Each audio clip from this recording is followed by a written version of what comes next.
Hello. You are about to enter the behind-the-scenes commentary for Brandon Works. First things first, obviously don't watch this if you haven't watched the series yet. I don't know why you would be here if you haven't. Spoilers ahead, of course. And secondly, we're not going to be including crazy lore drops or anything like that, or confirming / debunking theories all the time. I mean, some things are going to be obvious, but in terms of the exact nitty-gritty details of every single little thing that may or may not have happened in the Brandon Works universe, we're not here to comment on that. We want to leave things open to interpretation and stuff. I really don't want to ruin that magic. And that's part of why I wouldn't have even considered doing something like this at all until it had been a long time after the series ended. But at this point, it's been 4 years since it started and 2 years since it's ended. And I think that's a good amount of time for it to kind of sink in its original form. And even now, I'm only putting this in an unlisted playlist. So yeah, I think we'll be fine. Also, if possible, I would advise watching this on a larger screen, such as that of a computer monitor, because of how much small text is involved here with Discord chat logs and whatnot, in-game recordings, that sort of thing. It would just be for the best if you could get a close look at that in full screen and everything. Enjoy the commentary. Hello. I am here with co-creator and tech helper and part-time actor, etc. We did a lot of stuff together.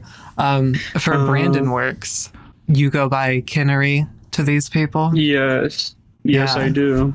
And you people can call me Rowrow or just Row. Whatever works. It doesn't matter. And we're going to be going through the whole history of Brandon Works from when it was initially conceptualized to when it was completed, and showing as much behind the scenes stuff as I could gather. I got a bunch of Discord chat logs from when we were discussing it, some in-game screenshots, studio, that kind of thing. And right now what I've got pulled up here is just the very first test recording I did within the client we were using at the time, the custom one. It was one that I had whipped up for another project of mine, some people might know. It was... The zombie also was just a thing there. We didn't color it like that. I actually made the noob colors into the zombie colors just to differentiate between the normal Roblox client and the custom one that I made. Yeah, so I always thought it was funny when people pointed out the symbolic significance of the zombie colors for this account, because I agree that is very fitting, but also it was just a happy coincidence. That was literally just baked into the client. Really well. Yeah. So that was unintentional, but I support it. But yeah, I was just messing around with the tools here, and I hadn't figured out how to get rid of the watermark on the recorder yet. I was using that's good though. Yeah, I guess it's fitting, but I don't know. I just thought it was ugly. And it's not as if you're gonna have a watermark intentionally, it should be unregistered hypercam, But even that is yeah. That's a little too obvious, so I just wanted to have no watermark. Hypercam, I know Hypercam back then. People were like, oh, you're crazy if you use Hypercam by 2010. Yeah, and this BSR screen recorder, I'd never even heard of it before. I just found it, and it happened to be the exact perfect amount of crustiness and everything. Oh my God. I just really love the way it looks. I've seen it before used back then. I saw the watermark before. It was not something that was not used. It was, I don't know how you found it. I don't think you even posted how. I think you just found it. Yeah, I guess I was just perfect. looking for screen recorders. I'm getting a little ahead of myself here, though. For the very first thing I wanted to show before we actually discuss the behind the scenes stuff and rewatch every episode and whatnot is I made a special little diagram for the viewers on the subject of Brandon Works as a quote unquote ARG. Well, you see, there's this other term, unfiction, and it's actually, these are two distinct things, and I made this to help differentiate. So Brandon Works is over here on the left. with the likes of the Blair Witch Project, Marble Hornets, Daisy Brown, Petscop, Diminish, Alan Tutorial, Valley Verde. And what sets these apart is that they are not interactive. They are standalone stories. And while it is true that they, construct this alternate reality that is presented as real, hence the name unfiction, you cannot change the story. It's not a puzzle. There's nothing to interact with. And meanwhile, horses are interactive. Yeah, you can ride a horse. Ebooks. If you know, you know. You got all these other interactive things. Shout out 9 Inch Nails, Year Zero. That album had a ARG leading up to it. So yeah, I just wanted to use my platform to spread this very important message for the ARG/unfiction community. And I mean this in the least actually way possible. I love both of these things for different reasons. And so I want people to be able to recognize these things so they can appreciate them on their own merits, and I don't even blame you, because I myself hadn't heard the term unfiction until a few years ago. It's not nearly as prominent, but I want to help resolve that. So there you go. That's that preamble out of the way. But now let's get into the actual history of Brandon. So Brandon Works started with this singular Discord message from a friend of ours. It was me, Kinery, and this guy just talking at 3 a.m. And the subject of Roblox horror myth kind of stuff came up. And he just kind of threw out the idea of Roblox places working with the idea that they're created by someone and telling a story through that. And one example he gave is a place that's an abandoned creation by a kid called My House or something that seems nice on the surface, but there's concerning details that suggest the reality of the kid isn't great. Nothing too blatant, but enough that it's definitely wrong. So that right there was our light bulb moment. And anybody besides the two of us is going to have their name censored, not because I'm trying to rob them of credit, but it's these are regular ass people who aren't involved with the Roblox community anymore. I'm sparing them the wrath. I'm not trying to rob them. The reason I was so attached into this is because I had a background in Roblox quote unquote horror already when I was originally in Roblox myth circles, and that was my origin from all that. Yeah. Oh god, I remember hearing this idea, typing this, and then seeing this, being in this conversation and being oh, we have something here and we're going to be the first. Well, not the first, but not first big, I guess. I don't want to be oh, we made it, but woo, we were the first big one. Yeah, the only video form of Roblox horror as a web series that I was aware of before this was that one Roblox Footage Archives. Oh, yes, they were before that. They were before us. That was 2020, and this was 2021. And I remember thinking I described it as being a neat audio-visual experiment, but I didn't really see a story being told. I mean, you don't have to do that, but I was interested in the idea of okay, well, what if we did tell a story with this, using this particular medium with old Roblox and whatnot? This is combining two big interests of mine. I've already loved unfiction web series and old Roblox clients, so here we have it. So here, it's 4:28 a.m. We're developing the concept more. I sure as hell am not doing it at 4:28 a.m., those who know. Those who know. Yeah, so it was me who instead drafted more of the concept at 4:46 a.m. And so, I described it as playing different iterations of this kid's place because, I don't know, I guess he saved every version and we shared accounts or something like that. In this case, the kid would probably be the protag's old friend, and you could just slowly develop it from there, basically. Need to go to bed now, but the next day, I got a vivid image of what this kid should look like, his name and his character.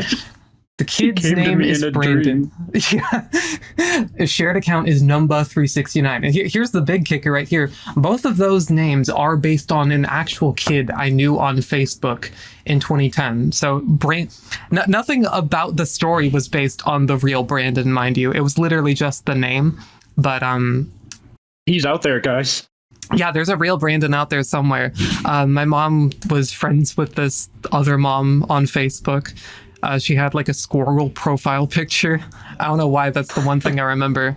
And then from there, I was introduced to her son, Brandon, and added him and stuff.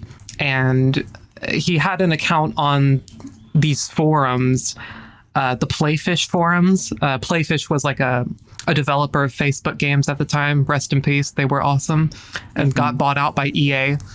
That made EA my mortal enemy for life. But yeah, so he gave me that username to use for whatever, I think. And I also had my own account. It was like Monster Truck and then a bazillion numbers. And so Brandon's username, having a ridiculous amount of numbers, was also kind of pulling from that, because that was a thing I named as a kid.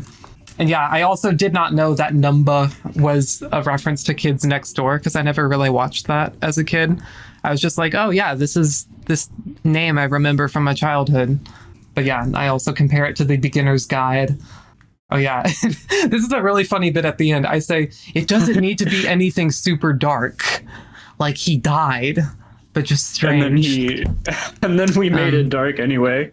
Yeah. But honestly, I think it was a good kind of dark. Like it wasn't a crazy dark. Yeah, because the thing is, what I really meant by this at the time was like, as far as the initial mystery goes, like, oh, why he went offline. I didn't want the very first answer to be right off the bat, he killed himself and left a note or whatever. Yeah. Like, that would be too obvious for a dark approach. I wanted it to be more of a slow burn. Like, it can still be dark at the very end, but like, I wanted to kind of earn that, you know? Everything leading up to the multiplayer sections was really good. Yeah, yeah. And so here I was trying to get one of those DC hoodies for his outfit, and I found an orange one, but that's not it. So then you had to manually recolor it. We got that custom texture going, and there he is. This should look very surreal. Brandon in HD. To those that don't have the original renders, because I did post the original renders. Oh, I see. I didn't know you did that already, but yeah, there it is. Uncrustified Brandon. All those pixels, it's right there in all its glory. And then that's what it looks like when I manually made it look crustier. Oh. And then now this image is everywhere. Yeah, it's crazy. I actually saw this image on, God. It was like in the corner of some Twitter screenshot ages ago. And I was like, oh my God, it's really out there now. Right here, I was working on setting up the YouTube page. I repurposed some old account of mine that had nothing on it. And yeah, the Brandon Works name just came to mind. Works was a very common name. You know, it's the works of Brandon. Oh yeah, initially for the intro video, I was planning to make a fake profile to scroll through. I didn't end up doing that. Would have been a lot more of a hassle than what I ended up doing, which was just like showing the inbox and like a forum post and whatnot. I wanted to show enough to get the point across at least. And also, like, how can you beat just like showing this image from his profile all on its own? Just putting that on the screen, covering the whole thing all blurry and stuff. This is my friend who disappeared. Yeah, look, here he is. That's all you need to know. The bald kid in a jacket. It's beautiful. And here we were thinking about like some places we could put on his account. Using actual old places on our accounts. The first one I suggested here was this thing called The Killer, which was supposed to be like some done. Yeah, 5% done. Never made it past that. It was meant to be this sort of forest horror thing, a bunch of free models, you know how it is. Here's the one you mentioned that actually did get used, this Obby. This one did get used, yeah. And then there's Chair Brick Battle. Chair Brick Battle. Yeah, that's mine. I made that in like 2012. So yeah, all the old places you see us explore on the Numba account, besides my house place, all those other ones like were actual old games that we just reused for this.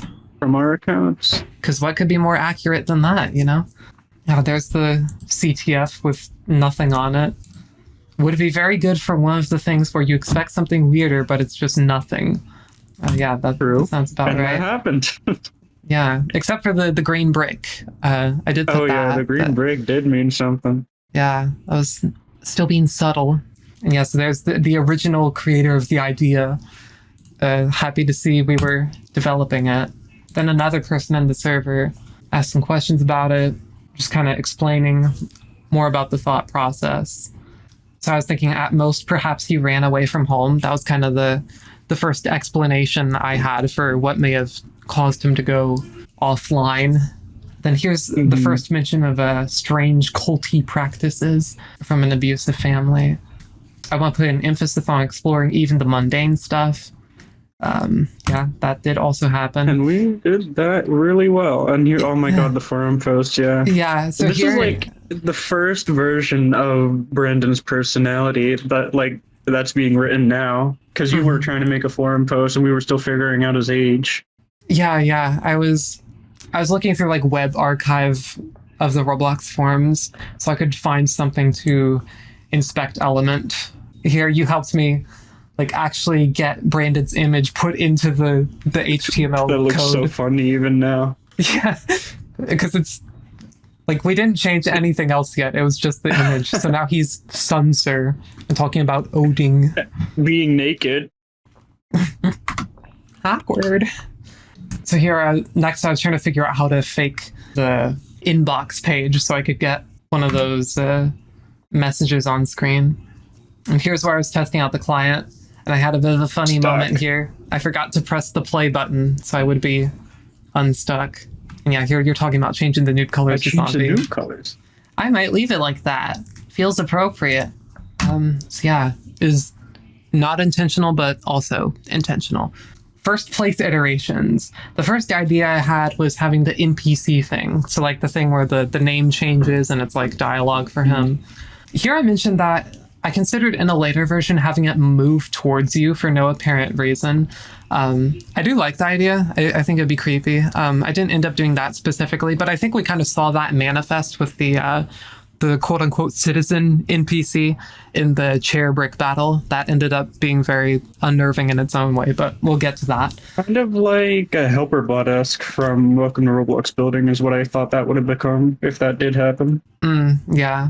I hated Helperbot as a kid. I always tried to kill it with spikes. Yeah, no, I killed him too. Everyone killed him, I think. Yeah. Are you even a real Welcome to Roblox builder if you didn't kill Helperbot for no reason? Here I was doing some image editing.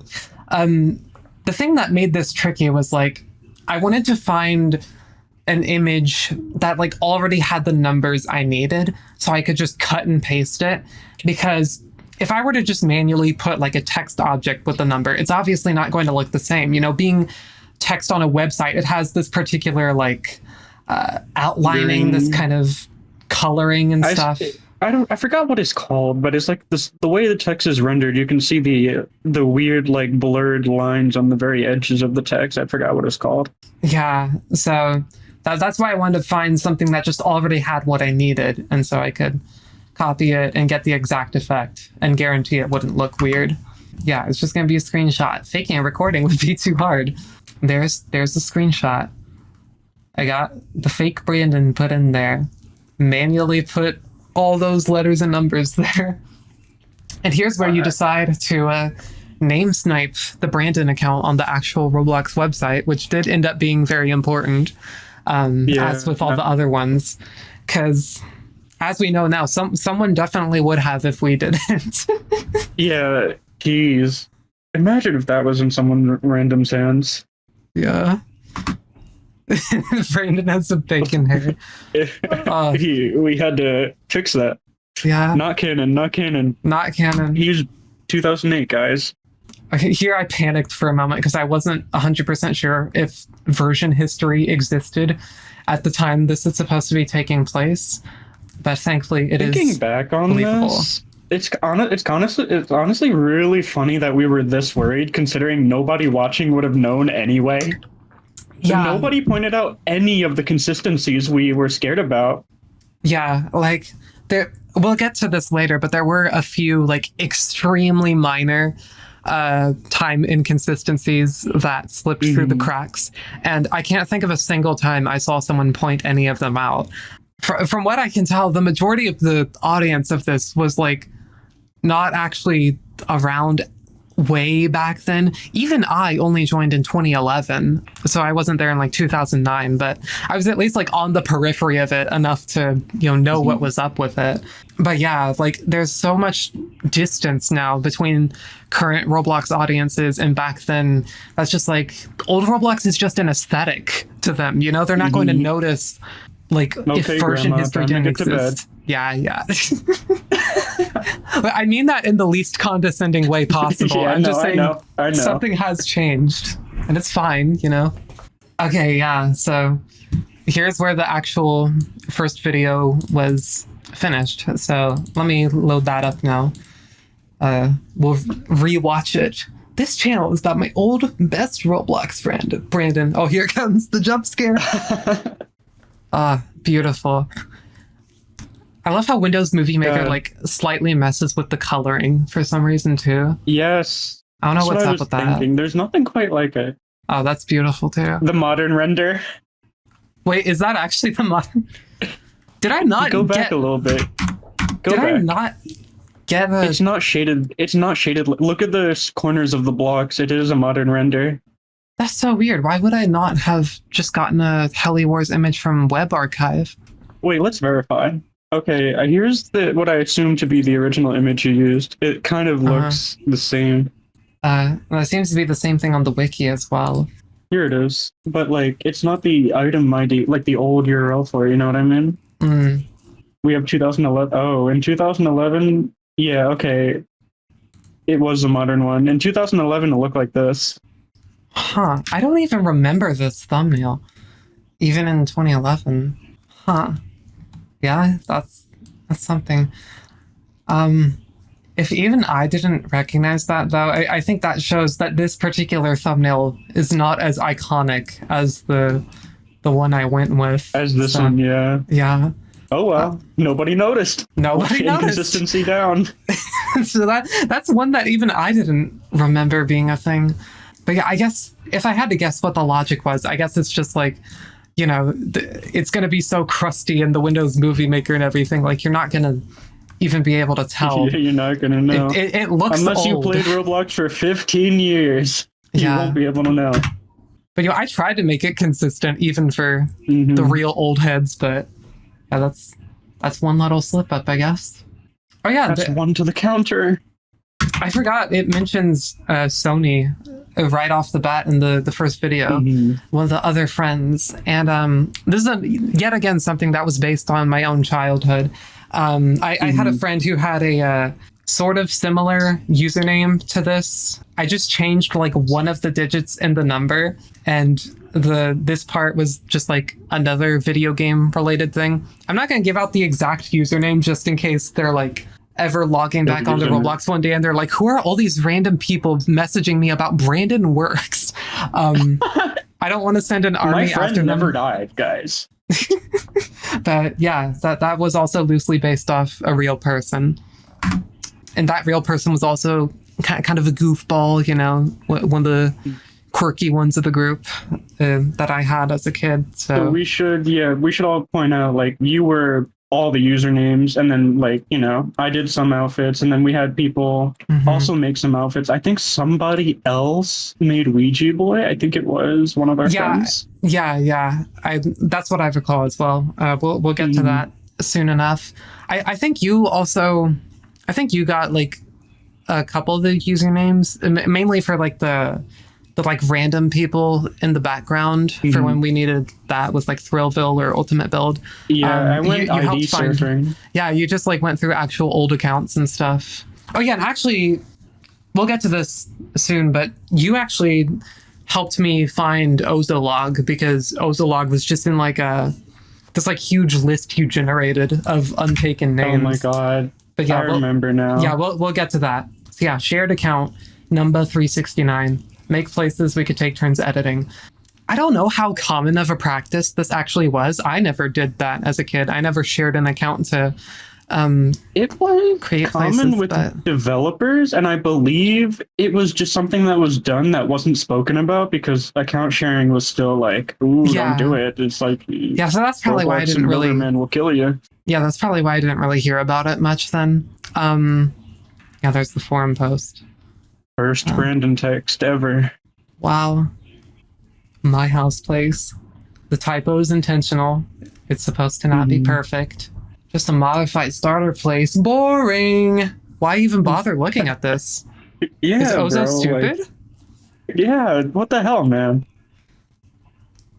Yep, there's the...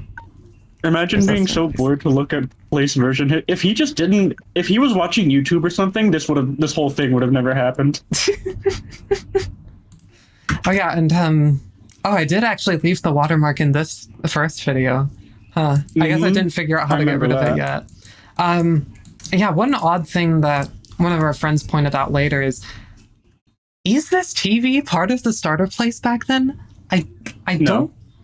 I don't know how that got there. That was just like in the particular file we Happy Home. used, yes. The archive version that we used actually ended up being a modified one.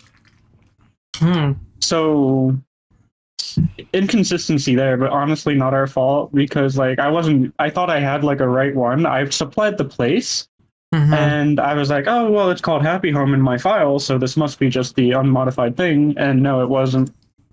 Yeah, and I just didn't bat an eye at that, I guess. Although, I mean, I guess I did say this is like a modified starter place, but well, no, even right here it says same old starter place we're used to, but I don't know. Maybe the canon explanation is just Brandon's first version added this TV and nothing else. Yeah. And you know, were it not for the TV, I don't know if I would have gotten the idea for like not touching the remote and stuff. Like that was something I transferred over to future versions as well. So I mean, it was a blessing in disguise, maybe.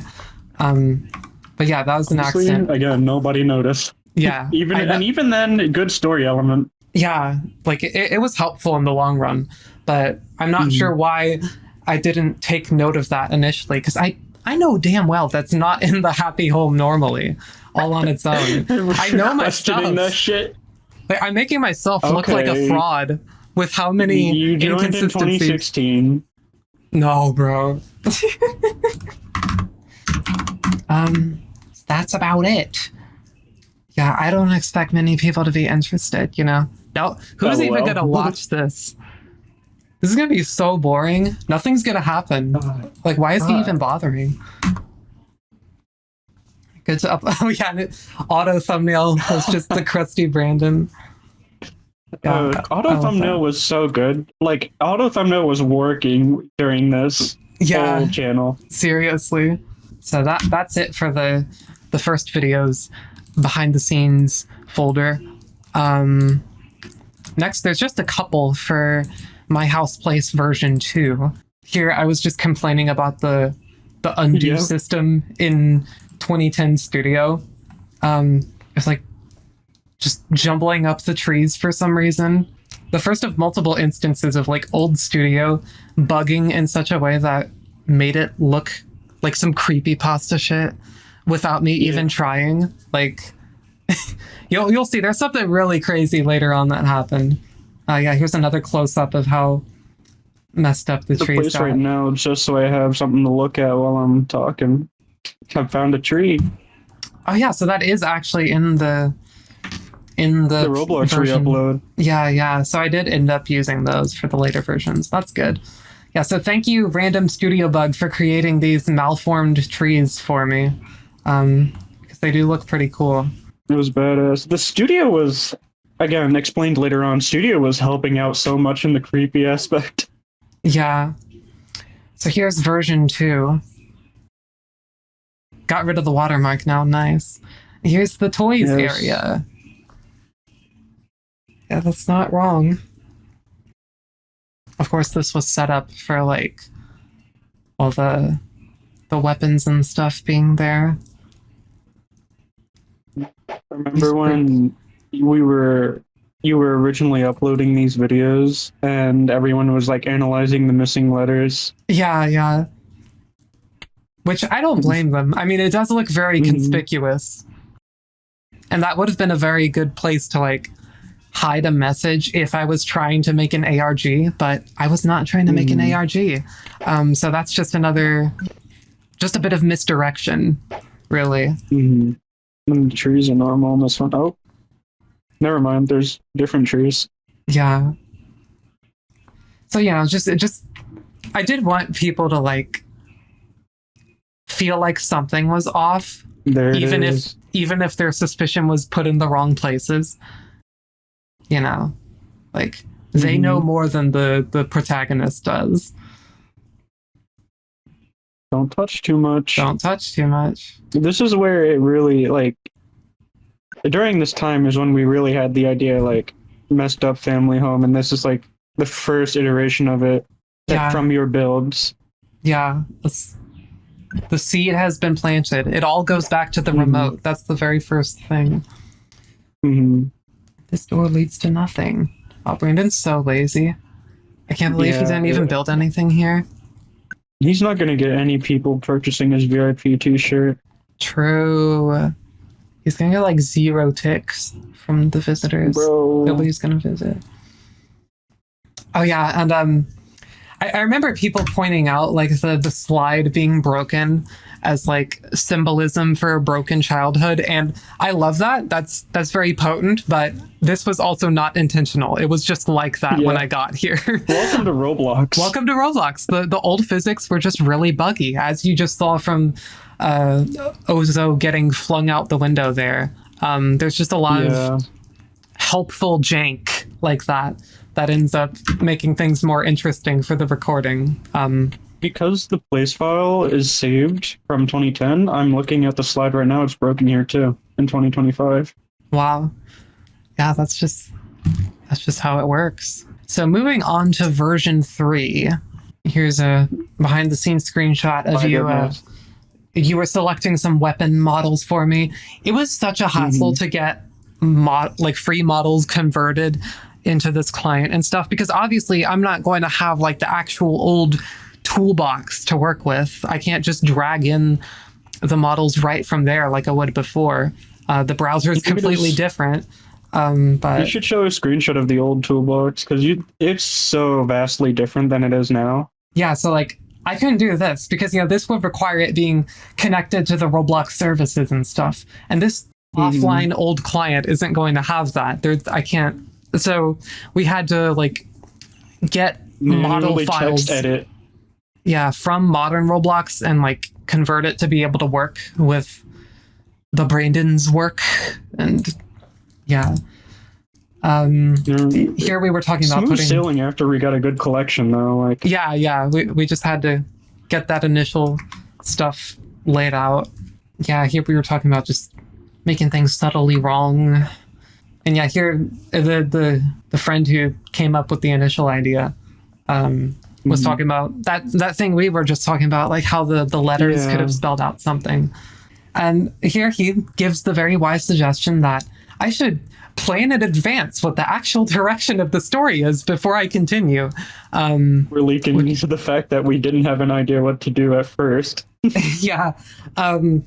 It's easy to assume from the outside that like every single little thing was masterfully planned from the very beginning, but really it was a mixture of like broad directions and like improvisation in the moment, just like doing what feels right to fill in those blanks from the broader ideas I had.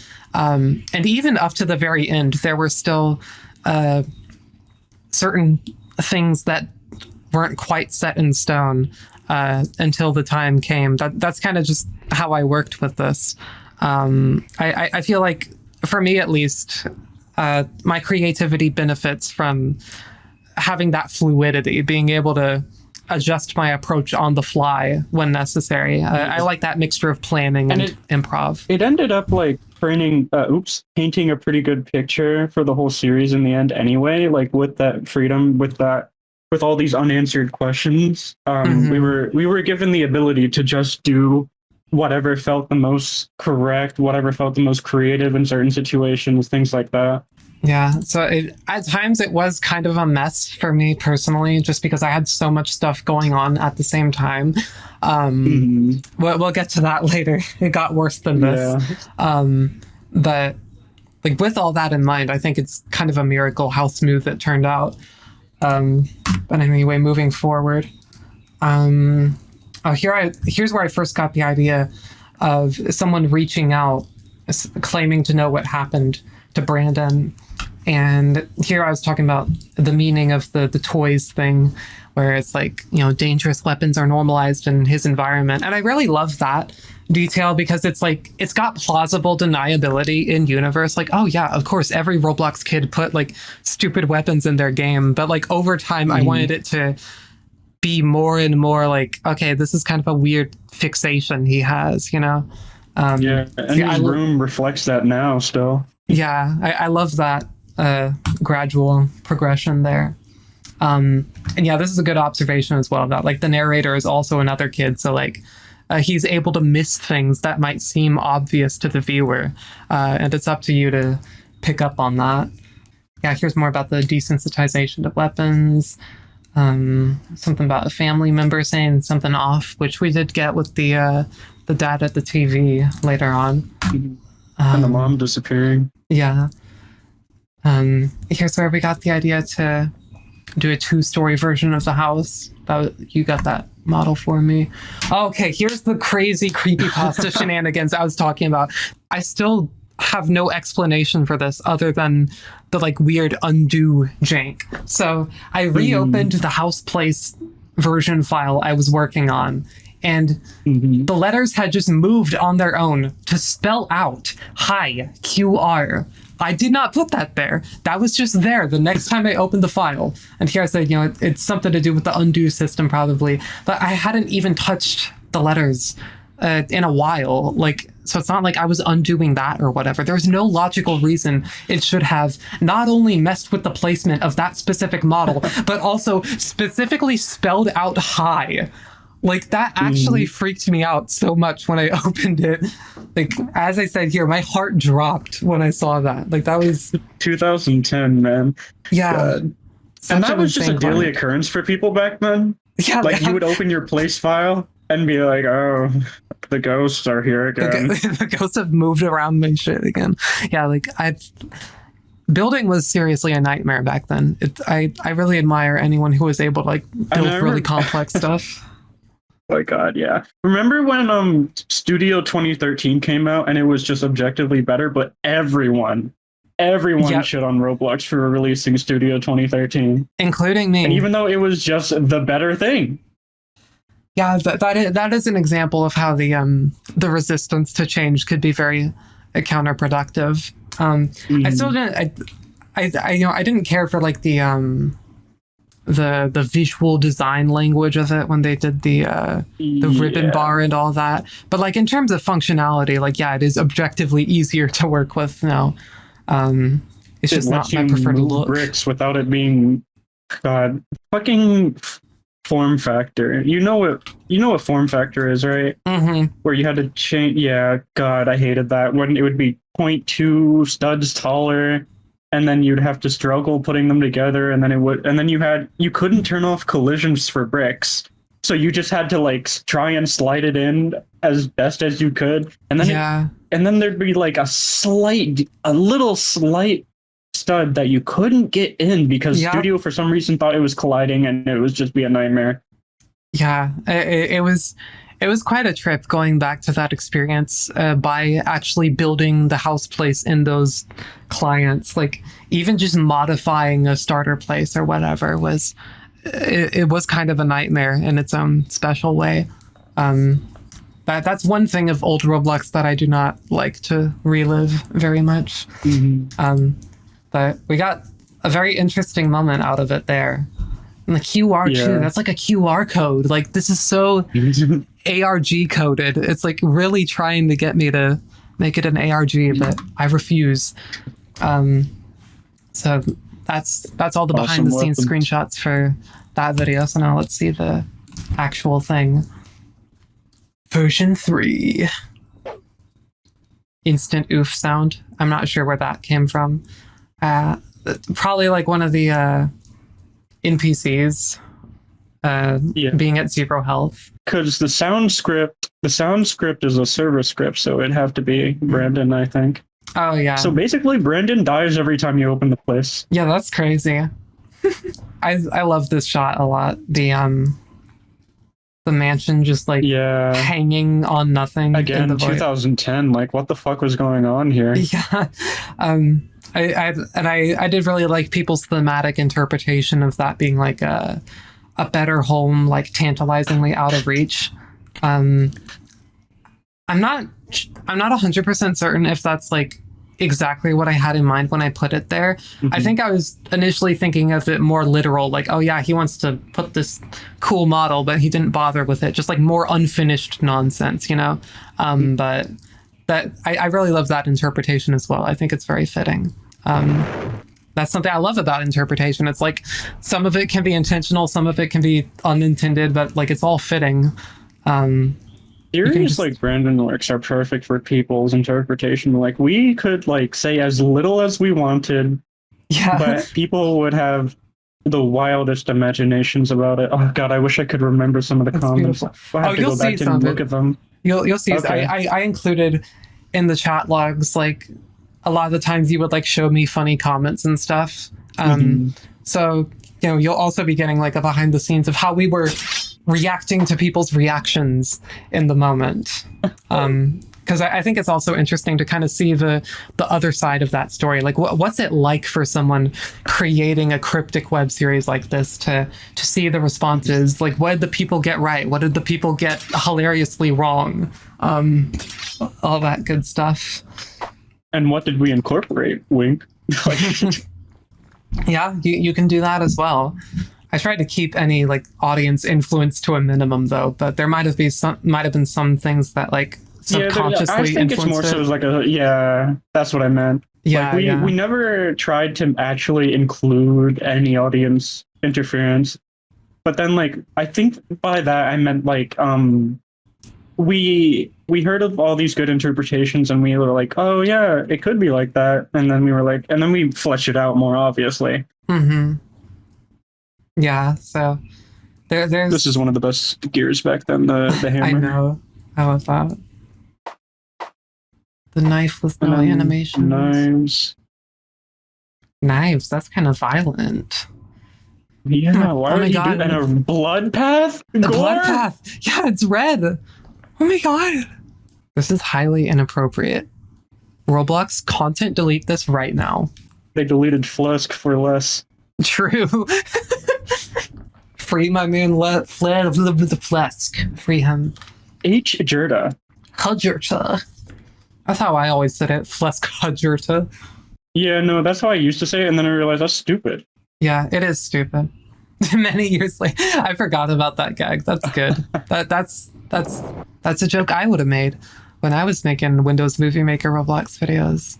Like, that's how I get this so authentic, because I did all this. I mean, I didn't discover an old friend in a cult, but I mean, you know, I made videos like this as a kid.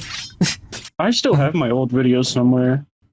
And then the funny thing about that is that one of the group friends that we have now was in that video, one of the videos, and I didn't even know back then. Yeah, I didn't even know him. I know what you're talking about. Yeah. It's kind of crazy how that works out. Classic flinging. Having to reset the recording because respawning wasn't in yet. Oh yeah, I forgot about that detail. Yeah, if I ever died, I would actually have to relaunch it because in this custom client, you just couldn't respawn for some reason. Yeah, and then I added it after a few videos. Yeah, so that's another bit of behind the scenes jank you would have no idea about. Still building it, so go easy on me. Jeez, he's so defensive. Yeah. Like, nobody said anything. He's shadowboxing right now. This door goes to my room, so keep out. Oh, this kid's got attitude. This guy doesn't know he's dead yet. Ho, ho, ho. Don't touch anything. Oh my god, Ozo touched the boombox immediately. Were you even listening? Jumping on the arcade cabinet. The disrespect, They face is killing me. Ozo would get kicked out of the Brandon household so fast. Yeah. Bro, you're kicking the keyboard. God. You are not typing on that. Ooh, there goes the sword. That was a cool effect. Yeah, I love how all the physics were slow motion back then, because it just couldn't handle it. Yeah. Why give your own room the worst looking TV? He's so humble, you know? It's probably some like religious So Ozo is a rich austerity kid, measures. Oh yeah, maybe that too. Yeah, maybe Ozo's just really privileged. He thinks that's a dirty, poor TV. I hope that's not canon. Because Ozo, No. I put so much of myself into Ozo. Yeah, no, I'm saying I know that like I'm That's not the why, one who can decide whether it's canon or Yeah, not. like, yeah. That's why I'm super careful with that character even now, like when I play it a little bit. Yeah, makes sense.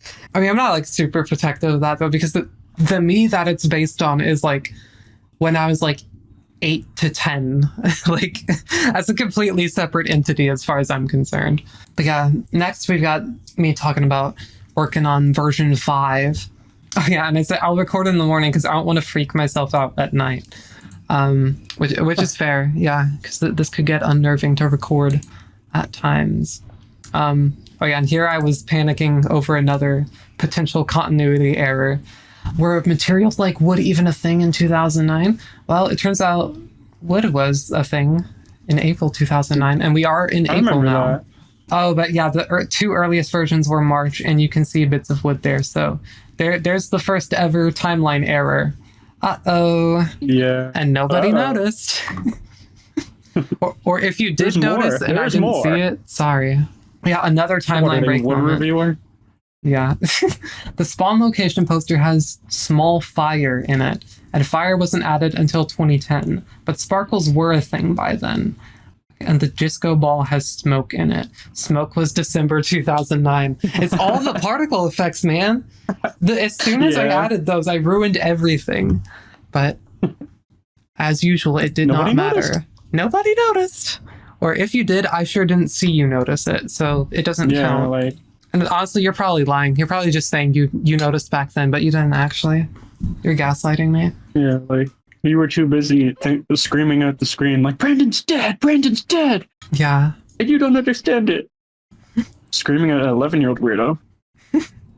Yeah, so now we're getting into the true form of the house. Here's something I forgot to mention. Where it says, don't forget to scream and shout and let it all out. That was genuinely a blunder on my part. I was referencing the song, I Wanna Scream and Shout. But I thought that song was like 4 years older than it actually was. So that was not an era-appropriate thing after all. Yeah, I did see someone in a comment once say like, oh, actually could be referencing this Beatles song that says a similar thing. And I really appreciated the attempt to cover my ass, but no, it was genuinely just a mistake. Yeah. Oh, see, yeah, Ozo's not rich. He wishes he had a 2-story house. Okay. Maybe Brandon's the real rich one. Family, yeah. I remember as a kid, I also thought the idea of a 2-story house was cool, but now I don't because my crippling fear of heights would make it miserable to go up and down the stairs. So I'm happy without that, actually. Fun fact. Cool rug. Yeah, I'm sure the spawn location symbol will have no significance later. That symbol is actually like, I would say even during the series creation, it wasn't that popular to have spawn location on everything. Yeah, definitely. But like now it's like, oh my god, spawn location, I need to buy that off Temu. And the mom, the only thing people could mention is her dress. Yeah. Dress, by the way, nothing else. It's a large skirt. Yeah, nothing else. I thought those comments were funny though. I understand where it's coming from. Funny. That was still the very first thing I thought of when I saw the mom model again. Like, oh yeah, it's that. It's that. Man, I could not catch a break with the you want to know what flinging. Brandon said? He said, "Don't touch anything," and look at what you're doing. True. This is what happens when you touch too much. You either get in the dirt room for 1 hour, or you just throw yourself against a wall and die. Is that the first time the Veggie Tales are on screen? Oh yes, that's the first time. Yes, and that is indeed what it is. It's Veggie Tales. Pretty obvious, I think.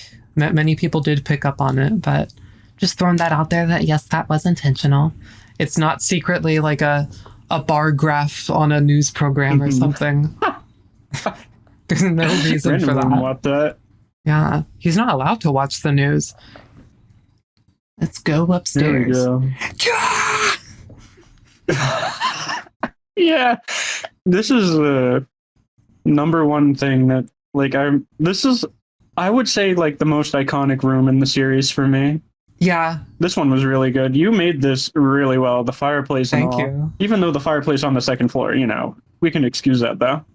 Yeah, it's a free model anyway. I think that's just from the Shedletsky's Haunted Mansion. I think that's where that's from. Yeah. Like it's all free models pretty much, except for the light bin. I did manually build that, and you can tell because all the like, It's all fucked. yeah, it's all fucked up. The spacing and stuff, because that's just how miserable it was to build with old studio. And there's the mom again, fucking superposition somehow. Oh man, all the smoke and fire particles. Man, I can't watch this. I can't watch. This isn't real 2009. This is literally unwatchable. God. Uh-oh. What? Was that final bit there in the video? Yeah, I always show the recording. Uh-oh. Okay, well it looks like Windows XP. Okay, it could have been a lot worse. Yeah, because like certain programs look like Windows 10. I mean, this looks pretty old to me, and I specifically changed my cursor to the XP cursor when I was filming. See that. So. Oh my god! I thought I had my heart stopped for a moment. I was like, oh my god. Is it? No, I would have noticed something like that. I know we've spent so much time talking about errors, but that is, even I would have noticed that. For all the little things I did let slip.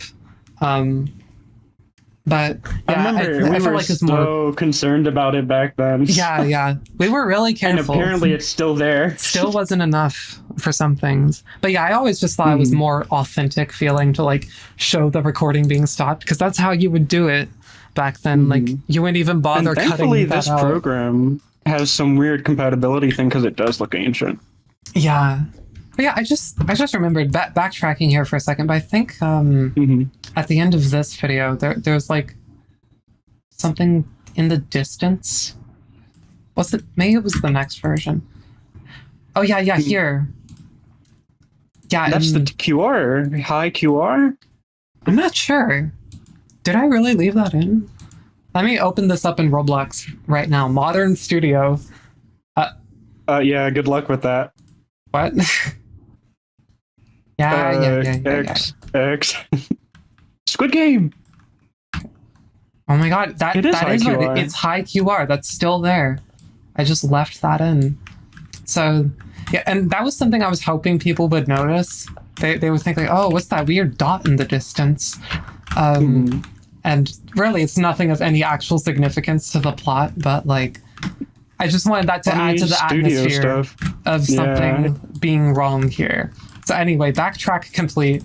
We're done talking about version 3 for real now, and version 5.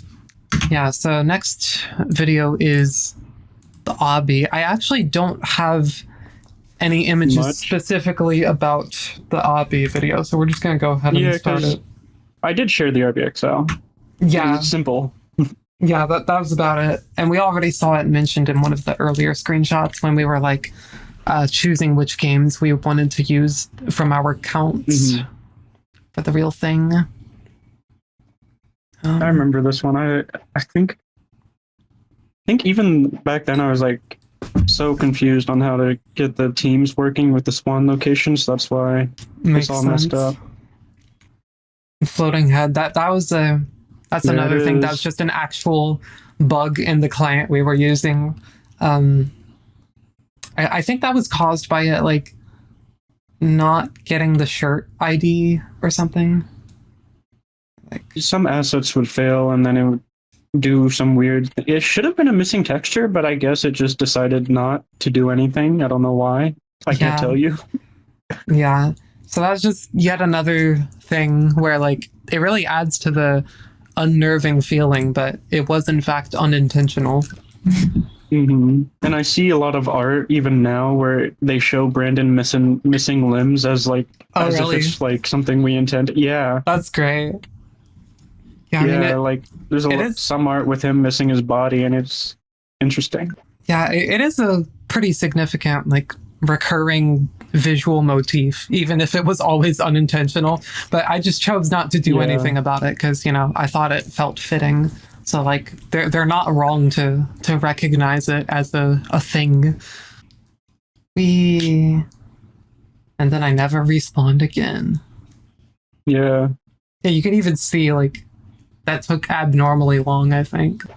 And there's some bonus bloopers. I think these were actual bloopers of me failing the jumps. And I had to restart every time. Oh, there's Brandon partially. Yeah, obbies were so much harder back then because of the fucking like 1 second jump delay. You could not. You had to sit your ass down and wait for every single jump. That pause was agonizing. It doesn't sound like much, but it was really bad to play.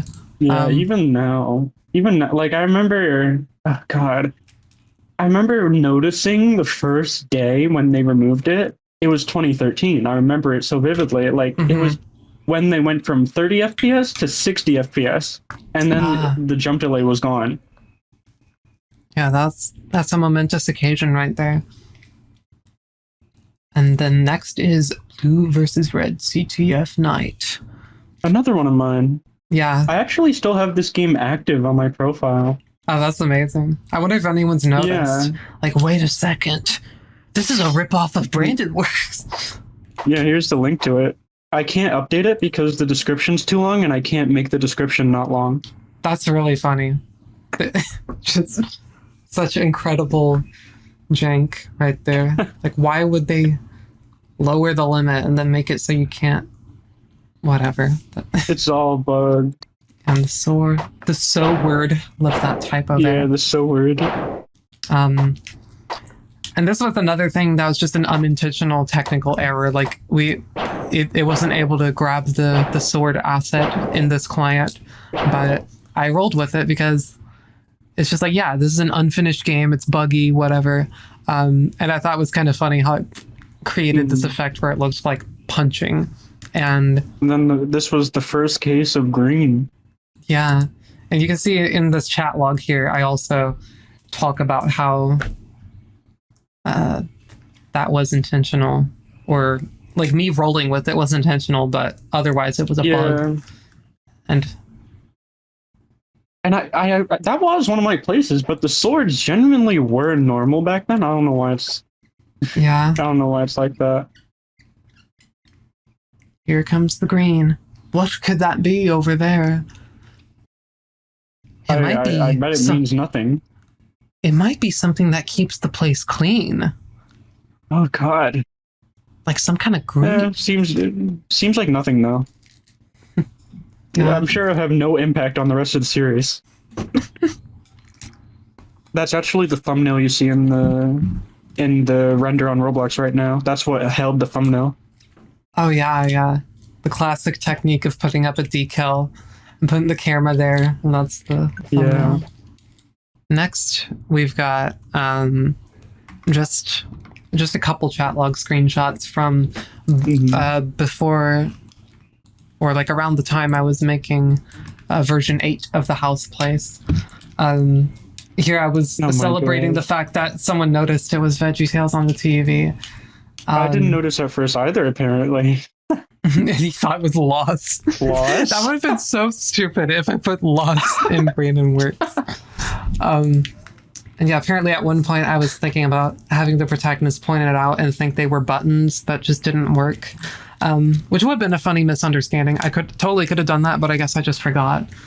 Oh yeah, I did say, I think I just forgot. And here is where you pointed out to me the first instance of the Alzheimer's theory.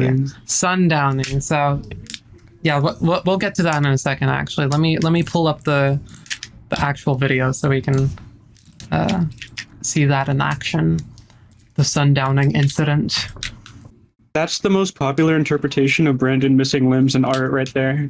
That makes sense, yeah, because it's got the sundowning caption and everything, just missing a torso. That is a really striking image.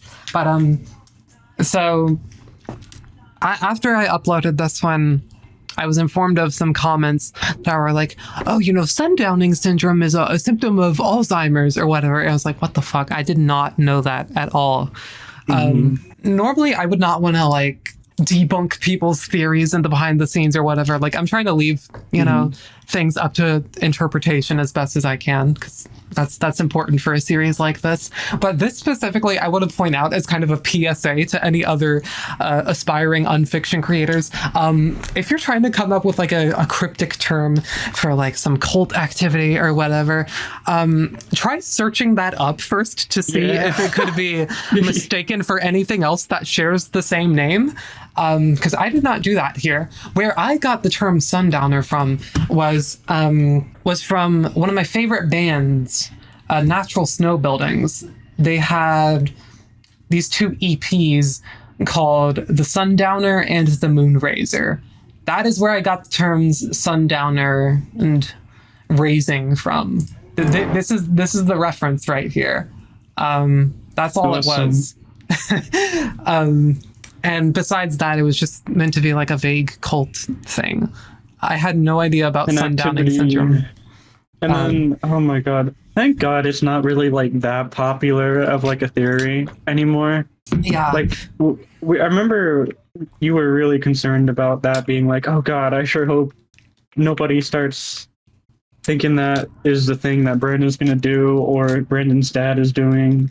Yeah, like I was just concerned that people were going to like accept that as the framework through which to understand the entire rest of the series. So I kind of try to really double down on making sure it's clear what's really going on, but also not like totally beating people over the head with it. Like I still try to keep a good balance, but yeah, like, and I think I did a good job of that in the long run. Like at this point, it is clear what happened, but yeah, I did still succeed in like making it a slow burn too. It was just kind of unfortunate in the moment where I couldn't really see the results of that yet. I was just like, oh man, are they really going to stick with this? Like, because that can happen with theorizing sometimes. People can just kind of get hung up on a certain thing and miss the bigger picture or whatever.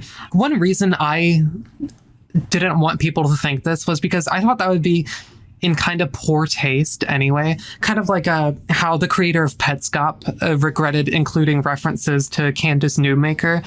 Like for him that was intentional, but he kind of regretted it halfway through and like distanced from that.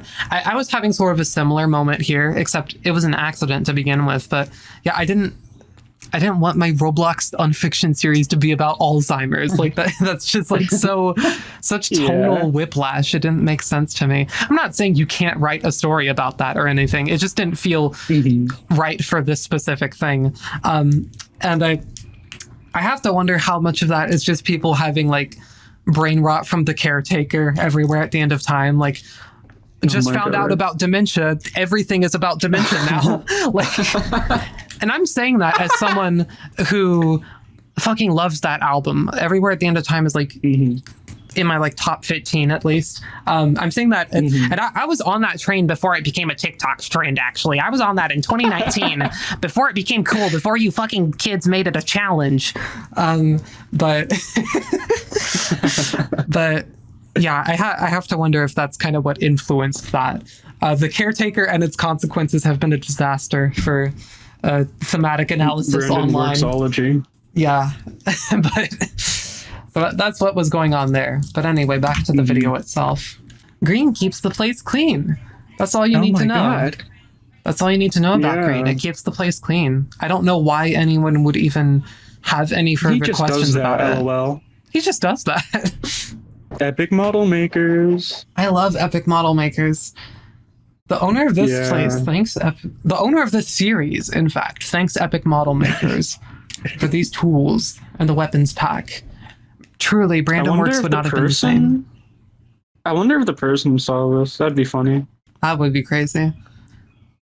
Being canon to the Brandiverse because you made these models as a kid. And all these random accounts in the forum post and the ones that we picked up for the other videos.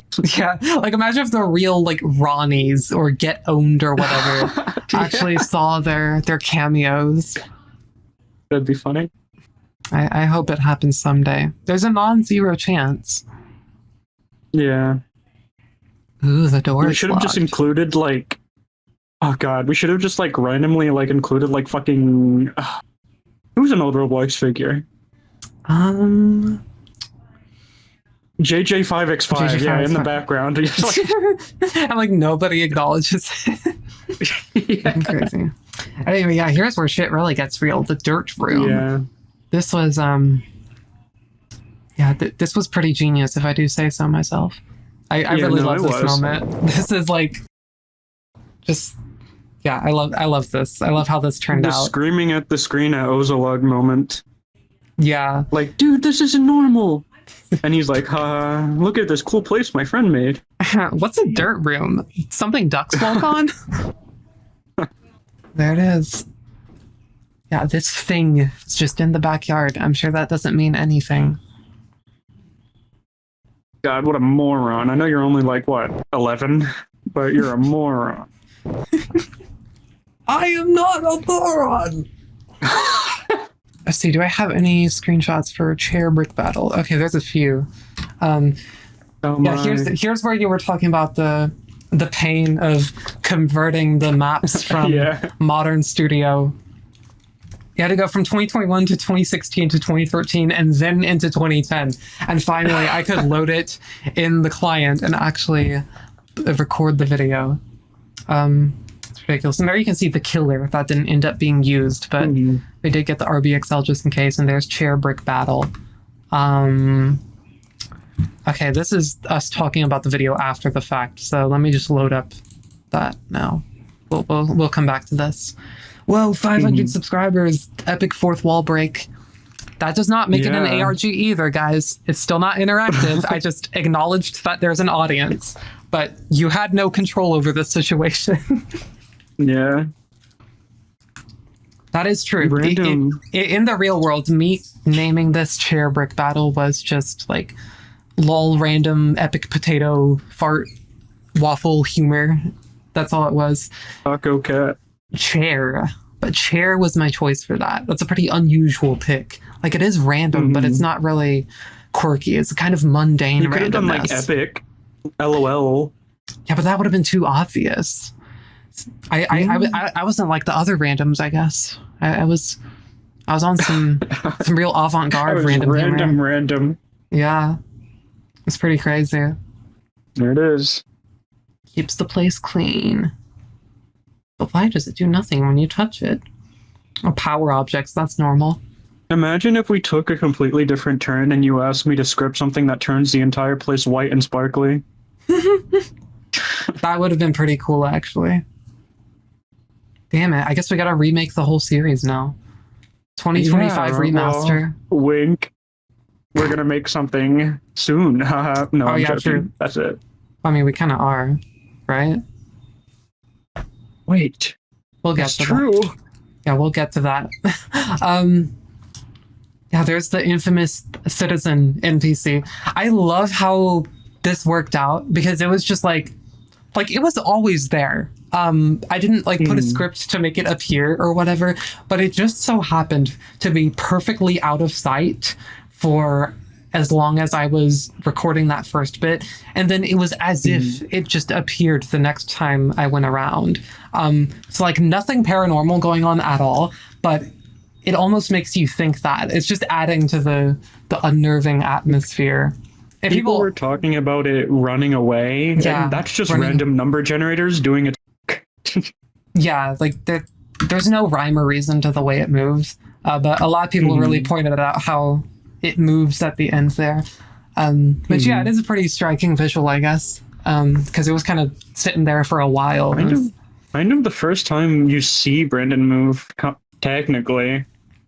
Yeah, and I always thought that was a really cool image because of like, it's like kind of him, but it's so wrong. You know, you just get this distant robotic image of him. It doesn't even have a face. It's a citizen NPC. It doesn't have any animations or a face or anything. It's just, he's still just gone. Yeah. So I thought that was a really nice approach. So here is where I was talking about. Even Kinery thought I somehow made the NPC appear. But yeah, I just got really lucky. it was somewhere else when it spawned in, and then it wasn't. There's no such thing as a coincidence. And then, yeah, then that caused people to think like, oh, this is gonna be like Gunslinger Pro. It's not. No, guys. I did before the series began. We had kind of like discussed the idea of like a paranormal Roblox unfiction series type thing, and I do still dig the idea of that. I think there's a lot of cool stuff you could theoretically do with that. And I'm sure someone has with how many series there are now picking up the torch. Oh yes, but yeah, that just wasn't the direction I chose to go for this because I felt like it would be want to point something more out unique for something like that. I love the idea of paranormal, but I don't like it when the paranormal demon takes over your whole screen and starts like making it red and evil. Yeah, you're doing great when you're writing the paranormal demon. Just please less of the evilness on the screen. It's amazing otherwise. I love the fact that there could be a ghost connected to a server. Just stop hacking my computer. Yeah, I think that's where I tend to be with it as well. I really like to see that sort of thing manifest in just like really specific, odd ways. Not so much like everything is fucked, I'm gonna kill you. Like it doesn't have to be that obvious. I mean, you have every right to do that, of course. There is a place for like really crazy creepypasta stuff in the world. I find that endearing as well, but I also have a lot of respect for like the more subtle approaches. You know, it's all got its own purposes, but they're all good. That's like, how I would have done it. I still love some of the series that do that. Like I watched a few of the Roblox ones. There's this one about like an old Roblox CD that I really loved, and I showed Row it, and it was really interesting. Yeah. It's about this guy goes on eBay and buys like this messed up copy of Roblox, you know, typical stuff like that. But the art I'll say behind it is really amazing. Yeah. Love that one. Yeah, I thought that one's really interesting too. Next video will be my house place version 13. Let me check the screenshots for this one. Okay, yeah, there's quite a bit more this time. So here I was having technical difficulties with getting it to not be like unusably laggy. And also virus. The Brandon dream place was actually something that I dreamed in real life. It was based on that. Yeah, here we're just talking more about how to stop the lag. We suspected it had something to do with all the NPCs, but wasn't about the server either. It was a virus script that was in the dirt room that whole time. And yeah, seriously, whoever invented those things was an evil genius because they were like impossible to get rid of. In 2010, those scripts are hidden. Yeah, here, 2010 Studio. It's like there's nothing there. I don't even know how that's possible, but yeah, it somehow hides itself from the user. So that really was like straight up malware in how it operated. Those virus scripts were not fucking around, and you were struggling to delete it with the console commands. So what we ended up having to do was remove it in Modern Studio and then convert back and just hope it wouldn't mess with the colors, because that was the thing that would often happen. And thankfully, it only removed the colors on the front of the shed here. Damn, we lost the decal.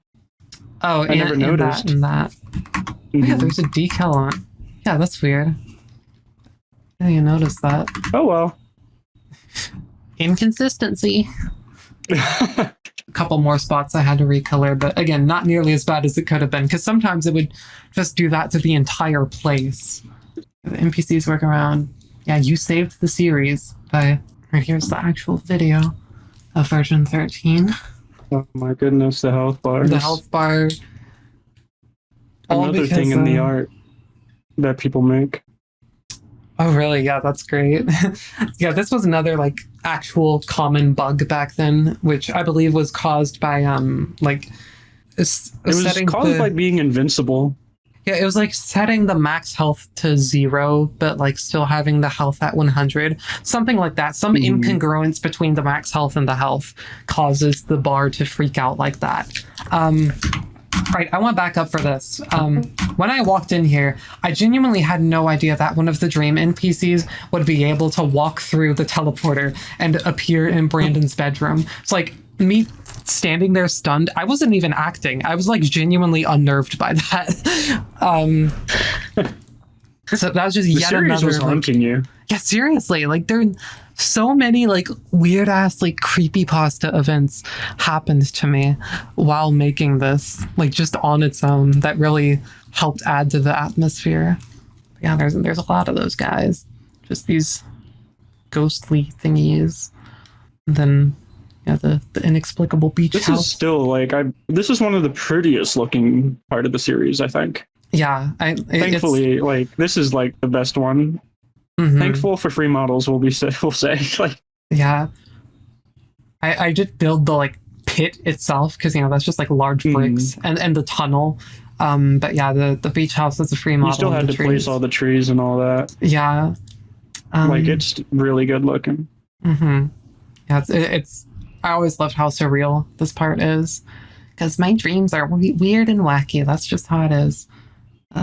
What's a sundowner? So yeah, here I'm starting to indicate more This that is like, where you stomped it out.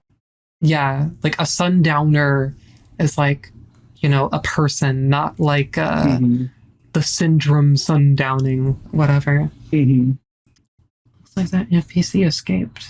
Yeah, that was another thing I didn't expect to happen. Like the NPC found its way back home while I was gone, so it's as if it just vanished.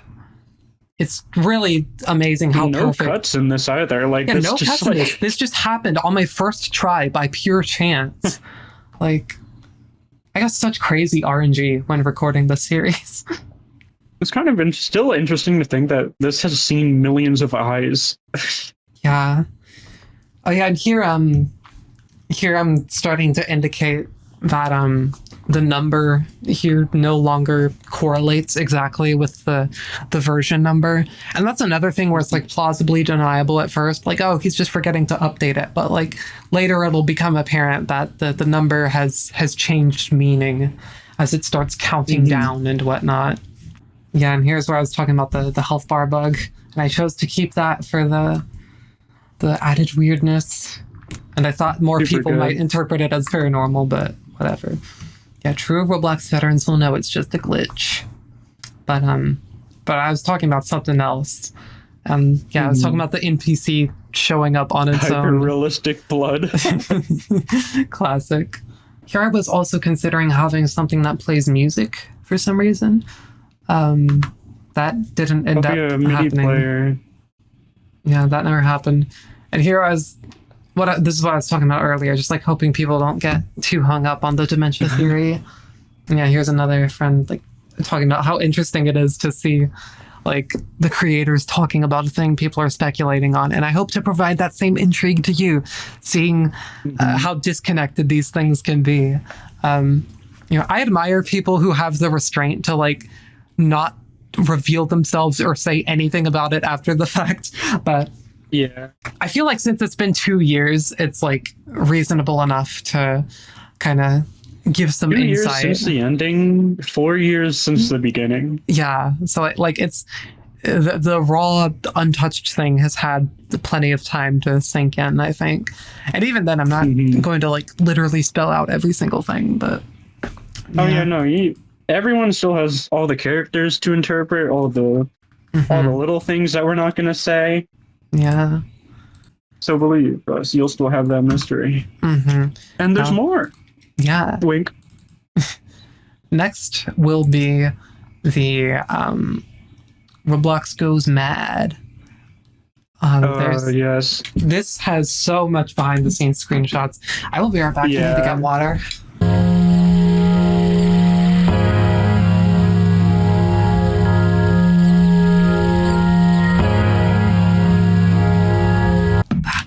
Okay, so first things first, he posted a comment talking about someone wondering if B King or 12 will show up.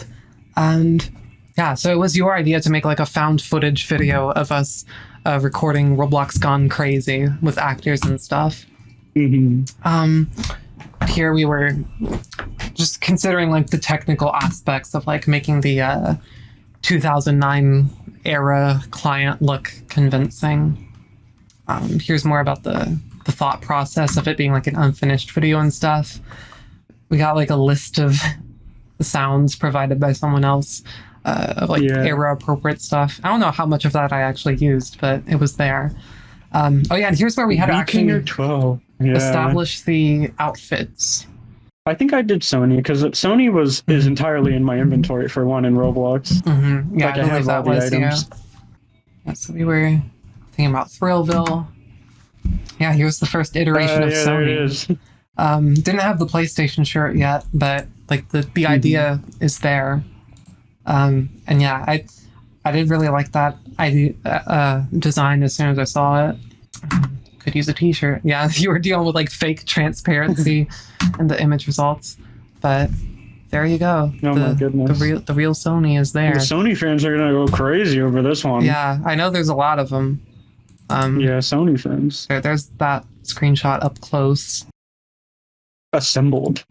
Yeah. Sony is real. Oh yeah, there's another one. Oh yeah, this was the first in-game Brandon appearance. The first ever in-game Brandon. That was surreal even for me to see. Like, oh my god, the missing kid, we got him in the game now. Quite a crazy image. You asked me for woman clothes from 2009. Unfortunately, I was not much help there, but you found something from one of the girls in the 2009 trailer. You actually just looked up that name. That helped. And then there's the full gang, except Numba has wrong colors, and also Numba has no reason to be showing up here anyway. Because that's a shared account. I think I just put them there because, like, nobody was going to see the screenshot, and then now... Yeah. Well... But now it's like, oh my god, you broke the canon. What? We can't show this. What? I trust the audience to understand. So here's what that looks like up close. The wrong colors. Oh my god. Oh god.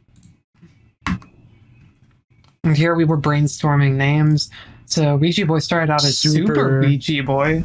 That was from another friend of ours. I'm not going to take that name. Somebody watching this can.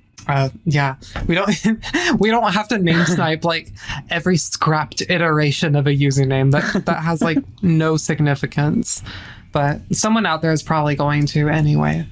It's funny. I'm just saying. Yeah. Oh yeah, this is a great bit of trivia. Even Sony Say So's name color was the same as the actual old friend of mine who I based that character off of. The dark green, that's what it was. Funny coincidence. Yeah. Okay, yeah, and here's where you posted that massive list of untaken names. Yeah, usernames. With no numbers. So if you look closely, just kind of scan down this first part. What do you see? Ozolog! Oh my god! That's where Ozolog came from. But yeah, look. And then we figured out it was taken anyway. So that's why he's Ozolog 1. Ozolog 1. So it didn't end up being numberless anyway. But he does have the fewest numbers of the group. So, oh yeah, look at all these other names that Ozolog could have theoretically had. Like, could have been Waximi, could have been Aphosm, could have been Muwarns, Gleecap, Nalsk, Foadit, Dofro. There's so many names, but Ozolog is just the specific one that stood out to me when I glanced at this. I like the quote unquote canon reason he was given. Yes, technically. One time, like after the series ended, when I was playing on the Ozolog account in character, someone asked where the name Ozolog came from, and what I said as Ozo was that it was based on something he did as a kid, like at school or something, where he made a list of people he didn't like and called it the Bozo Log. Genius. Yeah, that doesn't come up in the series itself, but I consider it canon. That's something he would do. Yeah. Kiplu was something that was pointed out that my eyes went to Ozolog, but Ozolog was taken. So Ozolog 1, not found. We had to do it. Swamp Dude 395 for the win. That did not happen. So someone's gonna have to take that if that's not already real. Yeah. Figuring out some more clothing for Ozo. And here's where the Superfly cap was brought up. Yeah. Too noobish. Yeah, Ozo's not a noob. Confirmed. Yeah, he's not. He's more mature than Brandon. But less mature than Spartan. We got a the torso thing. Hierarchy thing. Yeah, so there's another group photo. As these outfits were finalized. The torso is gone again. Oh no.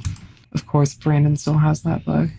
He's cursed. The moon razor snatched it from him as punishment. See, that's like the other natural snow buildings thing, the moon razor. Although that specific phrase didn't make it into the series, I guess. It was just raising in general. But yeah, so there's all of that. And I remember you suggested making it like a header for the channel, but I never ended up bothering with that. Yeah, channel header. I don't know why I put number there. I think it was just to have it, just in case we needed it. Yeah, just like an example, I guess. I remember I tried taking a username on Roblox and like they deleted the account immediately. Because it has 69 in it, and that's forbidden. Super rude of them. Seriously. You could not make number 369 today. It's crazy. Yeah. But yeah, here you point out we need to replace the font with Comic Sans to make it look like 2009. So I actually went in and replaced the font file in my copy of our 2010 client. And that's all I did to make it look like 2009. Here you started designing the recording place, the friend group hangout thingy. So here we got the first iteration of that. Let me show that image up close real quick. Yeah, I built it in Modern Studio. Yeah, which was the same thing to do. I mean, in this case, you didn't have to worry too much about it, like being inaccurate or whatever, because you were just dragging models in anyway. Whereas with the house place, there was at least some amount of manual building that I had to do. But yeah, here's. And I was crazy enough to notice anything wrong I did. Yeah. Some more. That. This is what it looks like in Modern Studio and all that. Yeah, you can still, for anyone that doesn't know that is watching this, you can visit these places now on Ozolog 1's Roblox profile, which is real. Yeah. So I think anyone watching this who's diehard enough to care about behind the scenes already knows that, though. They're freaks out there. I mean that affectionately, of course. Yeah, you came up with the fried noob gag because I was in the decal fast rocket. Here's all this. The car that drives straight off the base plate. Fuck yeah, bro. I was hype. Yeah, this is so real. There's the figures. What a good place. This one was a really good one too. Yeah. Realistic, because back then you would... Oh! Yeah, you sent me this clip of the Vulcans in action. This is a good clip. Yeah. Oh yeah, the microphone. The stage microphone was so good for the later part. Yeah. You want to know about another inconsistency? I don't even think I told you about this one when I noticed. What is it? The chat bubbles did not exist until December 2010. What? Yup. I really... oh my god. I thought that would have been at least a bit earlier than that. But the thing is, it kind of saved us for the Welcome to Roblox building video, because imagine how unreadable that would have been. Yeah. You mean Ultimate Not Welcome Building? to Roblox building. Yeah. Fuck. Ultimate Build. Yeah. Damn, they let you bypass sleep. I love this image. And with the fast rocket too. Yeah, I get those that was figures. also another good one. Yeah. Lego kid. Yeah, check out this uncomfortably smooth Lego kid. This is not how it looked in my day. God. Yeah, no. But That's because you were in studio. Yeah, that's just how it's supposed to look, I guess. Talking about other miscellaneous recordings we could do. Oh, place reviews. That's funny. Oh, that did not happen. Most of these didn't happen, but we were just kind of spitballing here. Oh, here's the first. I think this is the first ever video someone made, like analyzing Brandon works, and it is now lost media. I checked. Poor guy. I liked it. I remember it wasn't anything like super substantial. No. I don't. No offense. I just mean like it wasn't like one of those super well produced like deep dive narration type just things. A fan. Yeah, it was more just like, you know, a guy commenting on it casually, which has its place. You know, I appreciated seeing anyone talking about it. Yeah. Oh yeah, and he called it like debunking instead of analyzing for some reason. Because that makes it sound like he's trying to prove it's fake, which like, yeah, obviously it's fiction. But I remember we had a lot of younger viewers like absolutely crying because they thought it was real. Yeah, that's how you know we went crazy and got it super accurate. Yeah, it's crazy. I guess that's the danger of Roblox unfiction in particular, because there's going to be like inevitably some kids actual babies that think it's real. Oh my god, a kid actually died. That could be me. Oh yeah, so this is where the idea for Spartan came up initially. I was saying I wanted to have someone else in the group, although we didn't specify who yet. And we were talking about like what kind of randos we could get in the background. Let's see, Ouija Boy 14. Ouija Boy. That's not that. Ouija Boy 14 not being real. Yeah, that was surprising to me.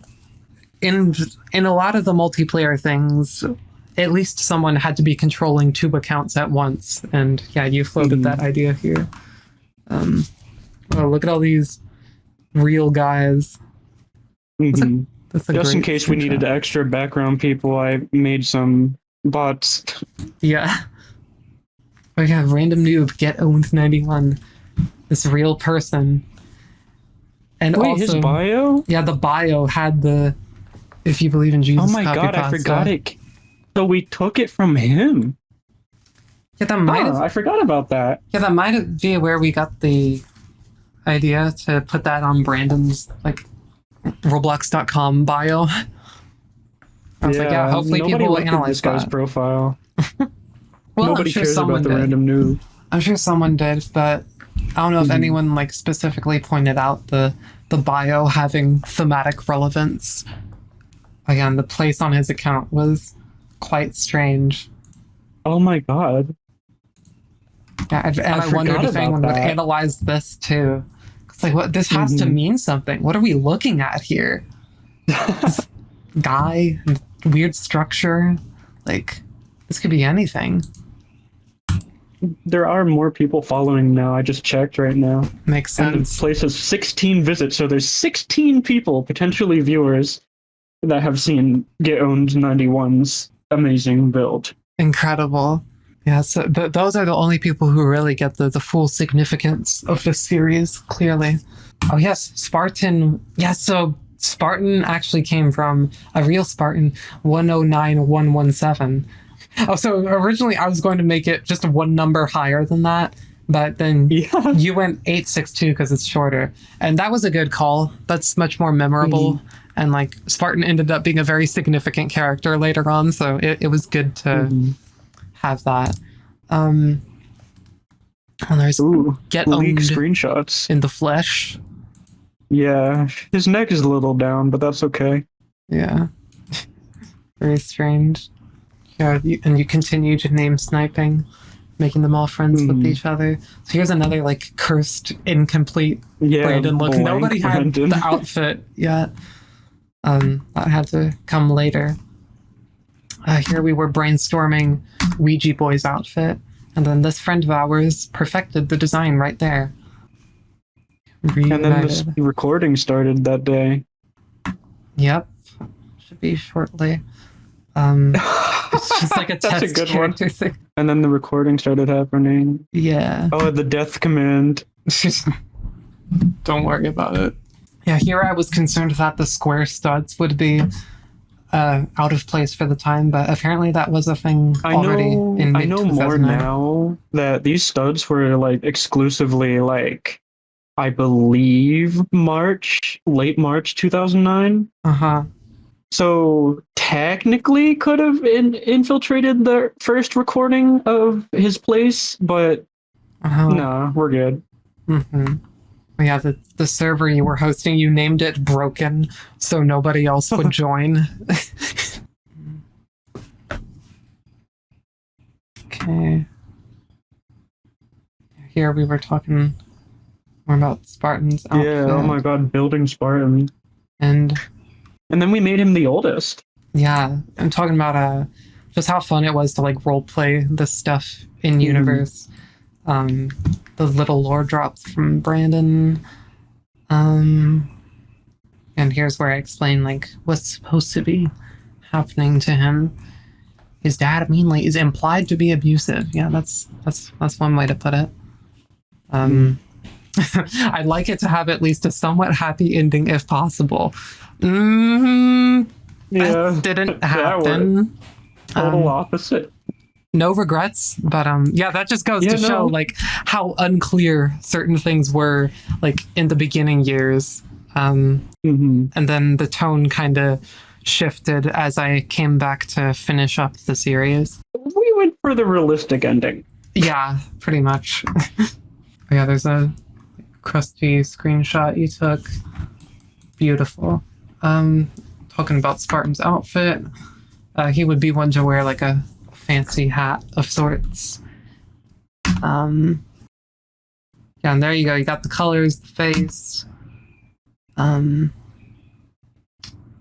You're talking about making an unlisted here video. it is, the unlisted video. Yeah, so that idea came from here. Although it wasn't this exact application of it. More just like, oh, here's something I don't want on the main page. Yeah. Oh yeah, and there you put that on the bio, like we were talking about. God's sons. Yeah, that was... You put that just because it was filtered, but then that gave me the idea to do sons, plural, so it would sound like weird. This separate deity that's not in the normal version. Doing some editing. There's some other screenshots further up here that were taken during the recording session. Referencing No Mercy. I'm already Brandon. What about Beakinger? Nerf Beaking. God, that's stupid. Yeah. Brandon 666. What? Brandon would never. Oh no. Here, Brandon appears. Here, we're reminding me to put Comic Sans on the client. I don't want you, boy. Shit has odor. Brandon gets rejected. Dang, I'm sorry, Brandon. Yeah, this is going to be the first of multiple times you see us like messing around on the accounts saying insane shit before we actually start recording. Obviously nothing remotely canon. But yeah, we're just goofing around. Kirby dance. Playing a weird instrument. And then I think we walked around for a little bit just to look. Man, here's a high quality screenshot of Brandon saying, I'm told to be forgiving. Iconic line. Just like, that's good. Cool. I love everyone else's responses to that. It's so casual. Well, I think we're about done with this place. Let's try another, shall we? I don't know if this actually made it into the video. This would be like, like when they were done filming here. But it's like an in-character behind-the-scenes screenshot, so that's interesting. Here's something from when we were filming in the recording place. Let me actually pull up some of the raw footage from this session, because I'm sure there's some interesting stuff in here. I remember when you had to deafen on Discord and join on your phone, I think. so our voices wouldn't be picked up. Right, yeah, I forgot about that. I would like direct you guys through the phone call, but had to mute on PC. So that way I could like capture the Roblox sounds, but not anything else. And then we had like the least sound of all time. Yeah, it didn't even really matter for that one, but it did matter more for like ultimate Just build for and the stuff, I walking think. noises. Yeah. Oh wow, behind the scenes, out of character. Let's get in character now because I'm recording the pre-recording footage. Modern typing, the way we switched so fast. Yeah. I'm just waiting for that message to disappear from the screen. 60 seconds. Yeah. Any second now. Oh my god, finally. Hello, Ozo? You there? Bro. There we go. This is in the video. Oh, the alt tab. The nefarious alt tab. Was this in? I No. think Windows Movie Maker might have cut it out. Yeah, I would not include that in the actual video. Surely. Yeah, I guess this recording was just like a test run. I don't think. Oh yeah, because the next one is 32 minutes. So this one's only 4, so I don't think any of this actually made it into the final thing. So let me poke around that 32-minute recording now. Where should we stand? Away from face. Yeah, we were still out of character planning, I think. Okay, well now we're in character, I think. Avoid the crazy guy. So maybe this is like in character behind the scenes talk. Practicing, I believe. Yeah, guys come to hotel. Okay, yeah. Okay, now I believe this is in character. Like right now. Yeah. Oh, BRB real fast. Parents saying something. That's one of the. That's in the video. One of the lore drop Brandon messages that are really hard to see after the Windows Movie Maker compression. But I got really lucky that it's like just barely enough for you to be able to make out what it says. But I figured it'd be nice to show some further confirmation with the raw recordings. Big guy on Bridge XD. I think there's a disco in the back. We can do stuff there. Here it is. It's cool to see these again. Yeah, so like for all this 30 minutes, we never broke character, even though like most of it didn't even show on the video. Here, let me speed this up. Boss fired. Drunk guy over here. Lol.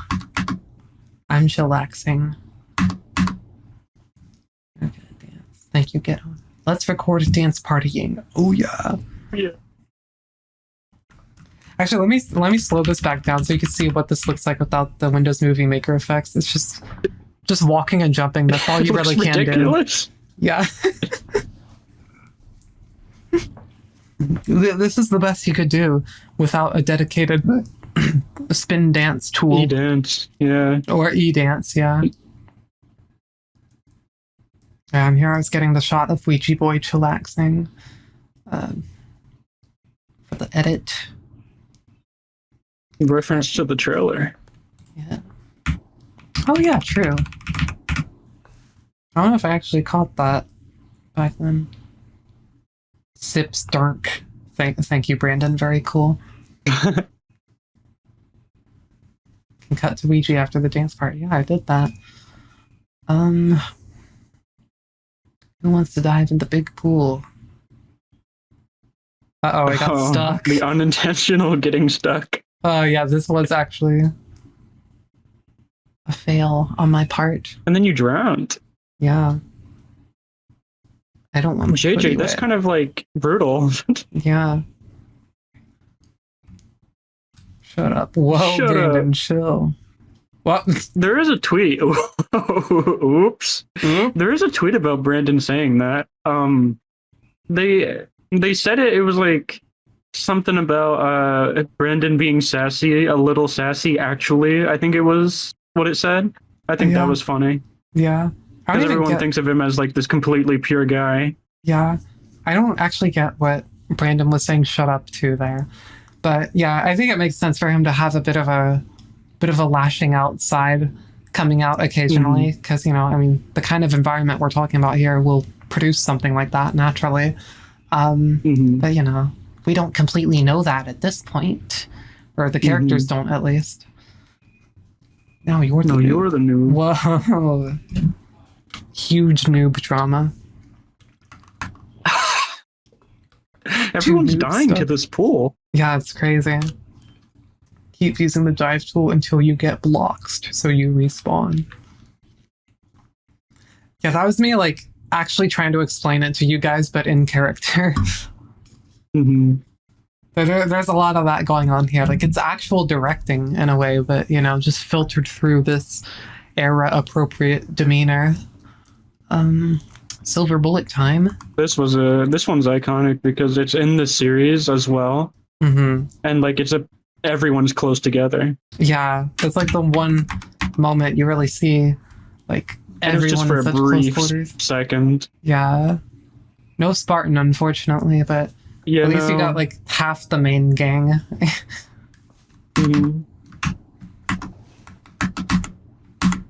We gotta do Lego Kid stuff, of course. Lego Kid's iconic. Yeah, I love Lego Kid so much. Lego Kid is evil. Wow, what a simplistic view of the world, Brandon. You don't know that. Yeah. Oh, it killed Brandon. Okay, well, Lego Kid might be a murderer, though. It killed Ouija. Oh my god, Sony is next. Oh, we went all the way to the Audi and everything. Train fail time. Jeez. What are you saying G's for? What's with the sass, Brandon? Trains are scary. I see. He's impatient. Uh-oh. The one frame of his head there. The train fails without me. Yeah, poor Ouija boy getting neglected there. WTF. Uh-oh. That's unclean of you. I guess it must not have went through because I definitely would have called you out on that. Maybe.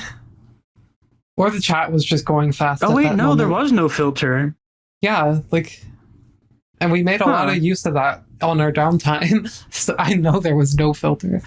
I just forgot then. Wow, I trolled. Yeah, I think the chat was just going fast at that moment and you didn't catch it. I'll wait at spawn. Totally not using several accounts or anything. Yeah. Oh yeah, that too. You had to multitask, so that's another excuse you have to not notice a specific thing. I forgot who I was. I know I was doing, I believe, Weed and Get Owned. So it was Brandon, Ouija, Get Owned was me. I thought you were Brandon and Get Owned. No, wait, somebody else was Ouija. I was Brandon and Get Owned, but I think I had a third one at some point. Huh. I don't remember anyone else operating more than 2 accounts at a time. We'll have to see. Screw school. Whoa. Brandon. He didn't even go to school. Yeah, he's homeschooled. I messed up. Well, yeah, I guess that's why he's saying that. Screw public school is what he means. Because that's evil, you know? Yeah. School is important. You can just learn from games. That too. Sure. So true, Brandon. Losers. So mean. We should play.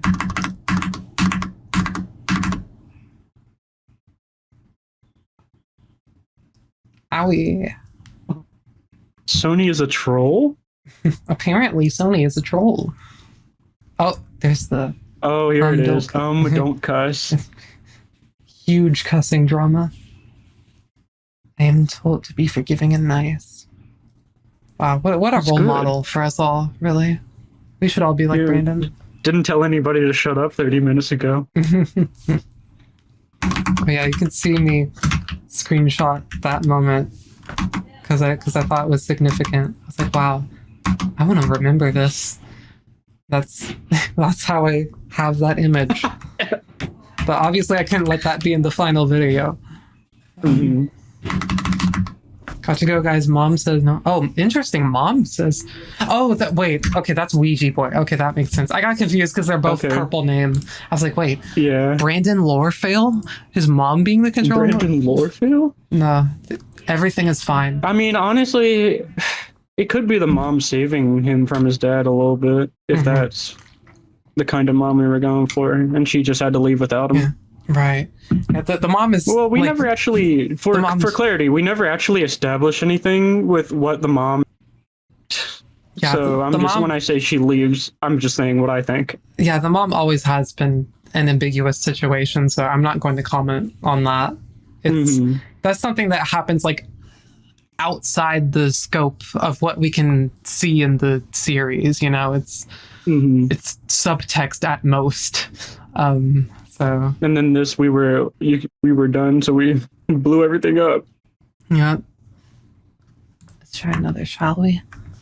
And then we didn't. Yeah. Oh, wait, no, yes, we did rec set. Yeah, only the recording set, but nothing else. So here's where Spartan appears. This is another 20-minute session here. Here's some more in-character directing. Brandon, just get on stage and start dancing. Good. Yes, good, Brandon. Excellent dance. Wait, goods like the goods? Oh, true.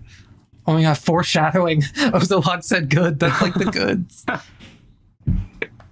And he killed him. Foreshadowing. Right Ozo killed Brandon. Uh-oh. Oh. You can't show that. Sombrero jump scare. Yummy noobs. Wow, I can't believe Brandon is supporting cannibalism. The #1 edit fuel right here. Oh yeah. Brandon and Ozo sitting on the couch. Shot. Yeah. I think what happened here is that something got messed up in conversion. That would make sense. But it made for a funnier gag anyway. Yeah. Oh yeah, because we had to push the car. Yeah, this is a good bit. Made more sense anyway. Whoa. Oh. Yeah, I love that. Accidental Sony kill. That was also a great bit. Ozolog has gone crazy. That's so true. Psycholog. Whoa. Oh yeah, I forgot about this dialogue. Lol, I has a gun in my house. My dad has one next to the TV. Not as cool as the minigun though. Yeah, that message was massive right there. That's crazy drop. We're typing it out and my keyboard started going on fire. Yeah. I'll jump down and be really hurt. Oh, I can't believe Brandon's hurting himself like that so recklessly. Wow. Sure hope he doesn't do it again. This is clearly more foreshadowing. I don't think that was actually intended as such, but like it's easy to read it that way now. I believe it. Maybe it subconsciously crossed your mind when you were doing that. Zombies don't. No, it actually didn't. I was just trying to type like a kid. Like, well, he wouldn't say kill myself. He would say hurt myself. Yeah, it makes sense. The invincible zombies. I wonder what. I don't even remember what the issue was here. That was strange. Oh, another screenshot I took somewhere. You did it at a hospital. I wonder what that was about. Oh, the figures. Because they're hurt. This vid is going to be awesome, lol. Bye, YouTube. It's really cute. Oh yeah, that's actually not in the video. Yeah, it wouldn't be because it would have already been cut. I don't think I'm going to play this entire thing since we just analyzed all the raw footage. So now you have even more you can see it context. Wish to get, and it's even more compressed because of Movie Maker. Yeah, so it should really be helpful to see all the dialogue now in full quality. And I'm fine with showing that because, like, if I didn't want those chat messages to be in the video, we wouldn't have said them in the first place. Like, I was intending for people to pick up these breadcrumbs. So really, I was worried about the compression being too much. But yeah, it ended up being okay. And then at first, people didn't read the chat at all, which I was surprised about at first. Like, people just didn't look at it until, obviously someone pointed something out and then everyone started going for it. Yeah, later, the more analytical people came from. Because young married Kristen got recommended on the Brandon account. It's like, it knows too much. That's funny. Relevant. Here I'm just pointing out some things you can see. This guy's a series killer. Yeah, I love that bit. Also, yeah, it is really impressive how you could not tell you were multitasking at all. In the Brandon head frame. Yeah. I love that. And yeah, even for like being relatively filler comparatively, like it was just so much fun to do, and it really breathed life into these characters. It was a necessary filler, I would say. Yeah, exactly. Like it was all very intentional. Here we were talking more about like what stuff looked like in 2009. Oh, and I found someone with the Brandon jacket in the wild in an actual old Roblox video. That one, you can see it a little bit. It's shaded differently. But yeah, then we were just talking about, wouldn't it be funny if someone dressed like Brandon found it? Shit, what was that one account we found earlier this year? And it was like a white hoodie and it was almost exact, and people were like, oh, Brandon must have been inspired off of this guy. Oh yeah, I don't remember the name of it, but yeah, that was something that didn't you have to, or no, someone who had talked to us before debunked it. Someone we spoke to debunked it, and that was crazy to even see how close it was. And then they like found an Ozo log after that, and that was crazy too. Like, we came up with the characters just offhandedly. Yeah, they were not like Ozo and Brandon, at least, were not based on like specific accounts. And even the characters that were taken from specific accounts were just like randos. Offline people. I always made sure they were offline and they wouldn't be bothered. Yeah. It's gotta be like a dead account if we do that. But yeah, here I was talking about how the gun comment was like barely readable for most of it. But it turned out fine, I guess. There's old renders. All these renders in full quality. Okay, and that's it for this folder. So what a packed video. Yeah, so much went into that. And speaking of packed videos, we've got another one coming up here. God. The update / Last House Place versions. This was just a stupid idea you gave me. A music video? Of an old It would have went hard. Video. It would have went hard. Yeah. I guess couldn't justify it lore wise. No, we didn't seem like this group didn't seem like the type. Yeah, that too. So yeah, October 11th, I'm opening the My House RBXL for the first time in a while, after being distracted from it for like a considerable amount of time. This is where we first get a hint of like, I kind of come and go from the series, like it comes to me in bursts. So this is the first kind of hiatus that occurred. Here's what that hiatuses are good for series like this anyway. Yeah. Oh yeah, and here you were talking about Number 369 getting banned. That's funny. Oh yeah, and someone thought the rocket launcher in the toys area was from Fortnite. That makes no sense. Oh, and here's the first like really substantial coverage we got from the first Toasted Cherries video on the matter, which was later removed in favor of a more up-to-date one. But yeah, I remember when this dropped, I was shocked. Yeah. Because I was like subscribed and everything. So it was quite a surreal moment. It's not a fucking ARG though, but I'll let that slide. Someone impersonating Ozolog. It's funny. Oh yeah, I see you guys. I see you. I see everything. Yeah, because for a while, Thrillville was kind of used as like a hangout place for Brandon fans for some reason. Just because like the Gone Crazy video, I guess. Yeah, because there was nowhere else for them to go at that time. But yeah, that gave me more motivation to work on this. And I was like, oh my god, please don't mention the dementia theory. And it did come up, but as I recall, it wasn't like the whole point of the video, so like whatever. No, it wasn't.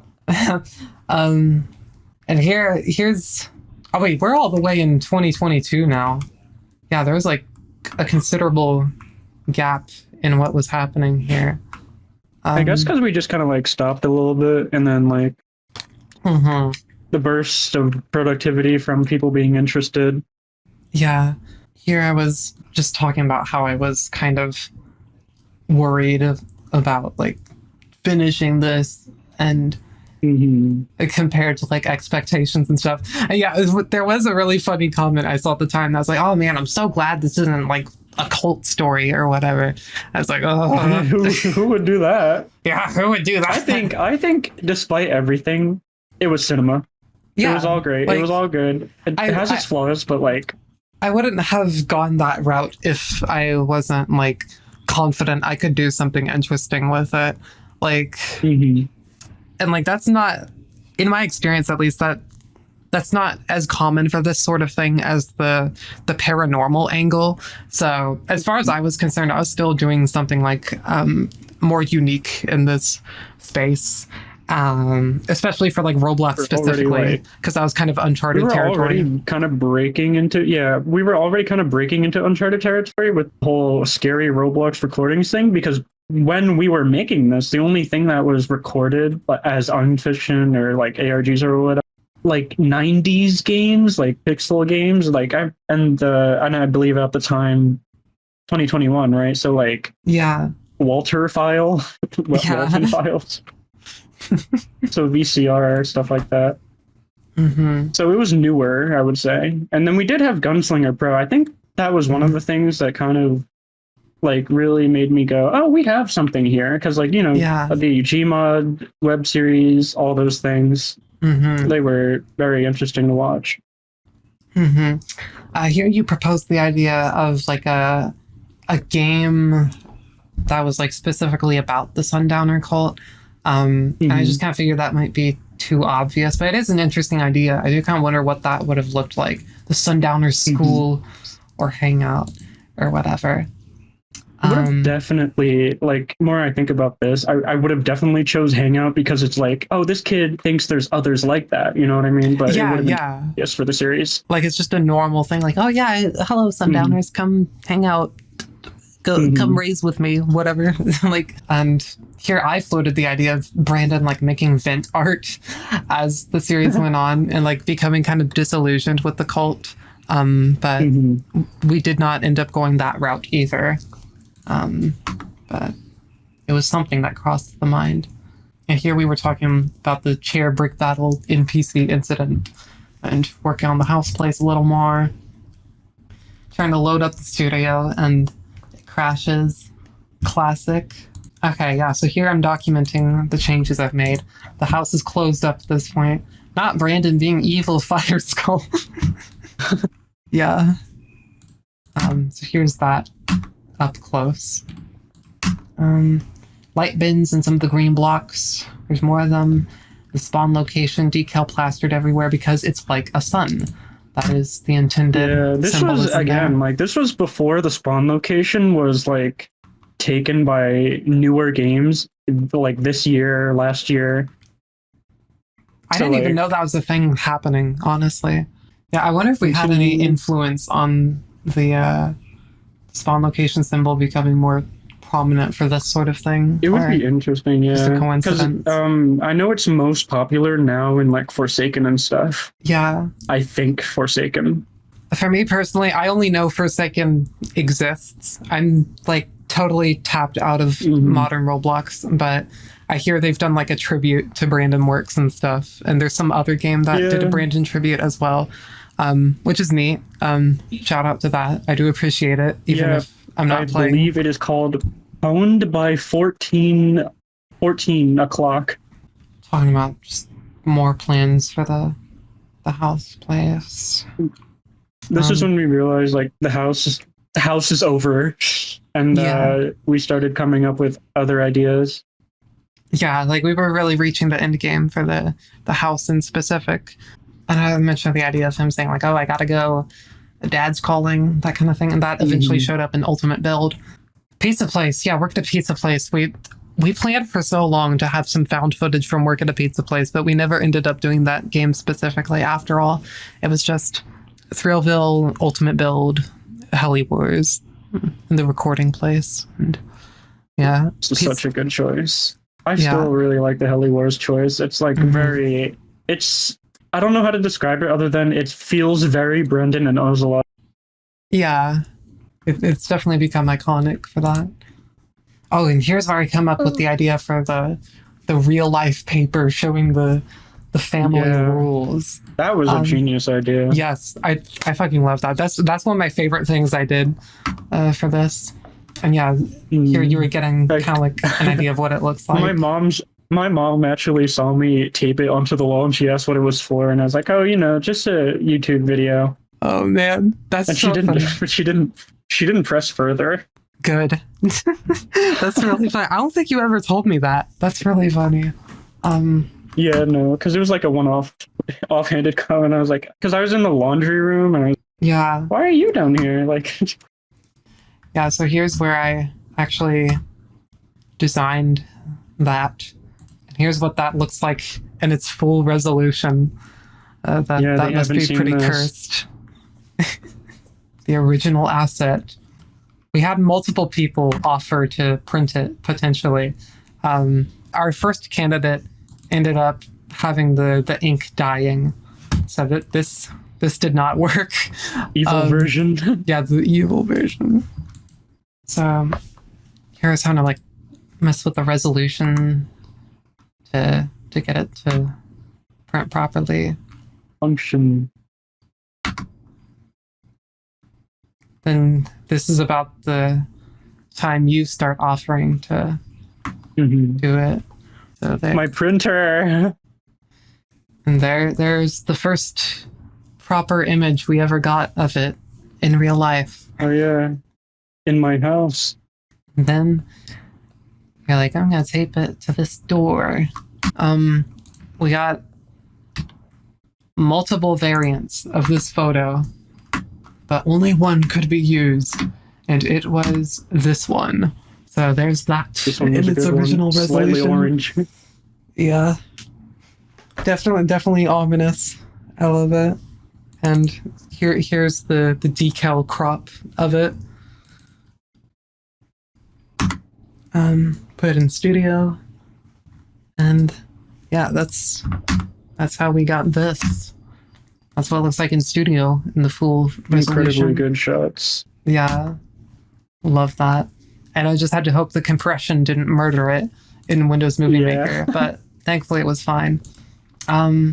Here's where I was developing the dream area. I don't think this one was based on a real life dream this time. This was more just like an inverse of the previous one. So it was just kind of built from the ground up. Oh yeah, this is when the Sagan Hawks video dropped. Oh my god, I entirely forgot about this. Yeah, so that was like the first like really big time coverage we got of Random Works. That was massive. It was really exciting to see. It was kind of funny because the actual guy apparently didn't like have much Roblox knowledge, so it was like mostly written by someone else. Must have brought up. Yeah. So seeing people's interest from this is what really got us, I believe. Like we were like, yep, we got to finish this. Yeah. Got to have this. We got to see this through the end. Yeah, that gave me even more motivation. Like, okay, people are seeing the vision. I really want to fully bring this to life. It was the very first section too. Like, damn, we got first top billing on this. But yeah, I really loved this video. It was definitely like the best analysis. Pro in it. I love that. Yeah, I was honored to be mentioned alongside Gunslinger Pro and whatnot. Because like I love that shit. So it made me really happy to that we can make it on that something level, on par with that. You know? Yeah, like I always really admired that stuff. But yeah, it was a really good analysis. Definitely the best we had at this point. Video essay pussy hit different. So true. Yeah, I hadn't actually heard of Sagan Hawks before them. So like this put me onto him, and I've been watching him ever since. So yeah, if you're seeing this, I appreciate the coverage, and I quite enjoy your videos. It was very nice analysis. Yeah. So I was reading some theories in the comments. Someone was apparently talking about the dad watching news of a hostage situation. Yeah, I had no idea what that was about. Sorry, Toasted Cherries, no shade. Technically, I guess, but like, you know, nobody knew. Otherwise, Brandon would not be able to tell the story. Yeah. Yeah, and with this analysis, this is a good example of like someone noticing things even I didn't notice, but like really makes sense now that you mention it.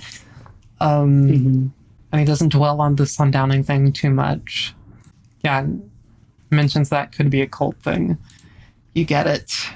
There's more talk about things being interpreted in a way I didn't even realize. Yeah, it's very awesome to see. Like, videos like that are always great to see when people are like actually like interacting, I guess the word would be, with the series. Yeah.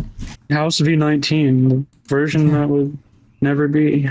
Wait, unless it was. Oh yeah, because V18. Okay, V18 was the one we uploaded, and then V19 was the white everywhere, the boarded up room. And yeah, this is the first time we switch clients. I started using Novitas for this video, and then we switched a second time later, but we'll get to that. Yeah, this is a really interesting effect for me. Here I say, I was genuinely taken aback by just how depressing the series really is from listening to how well that guy articulated its themes. Like, damn, I've created a monster. It was... Yeah, it really hadn't like fully dawned on me until then, I guess. Just like, yeah, this is what feels right. But, and it's like, thank God we managed to put this message through with like without saying too much. Like, it's kind of like wordless art in a way, like you know, videos. Yeah, I get what we you mean. didn't actually ever say anything, except for like Brandon saying what he says. All that stuff, like the vagueness is what's so great about this. Right. Yeah, it's just a very like raw, real capture of a moment. And here I had like a mild reservation about the decal thing, like, oh, you know, maybe it's too much, but like I still felt like it made sense to drop some sort of a bombshell at this point. Like, we'd done enough of a slow burn at this point. Now we need to kind of shift to the like real investigation stage. Yeah, it was a log starting to get a little bit crazy. Yeah. Here we were considering we would have to switch to a 2011 client soon, and then I went on such a long hiatus that this didn't matter anyway. That had to be a 2012 client instead. Yeah, here I was working more on the dream area. The goods, which are basically, as I say here, just like other people who have made it to this promised land, as I describe it. The other sundowners are good. It's just very basic black and white thinking. It's very interesting to think about how his father would have explained it to him, Brandon. Yeah. Like, yeah, they're just good, you know what I mean? Yeah, we are the goods, they're the bads. It's as simple as that. Yeah. Many such cases. Here is where I made the first version of the House Place version 19. Originally, this was just 2 minutes, 39 seconds.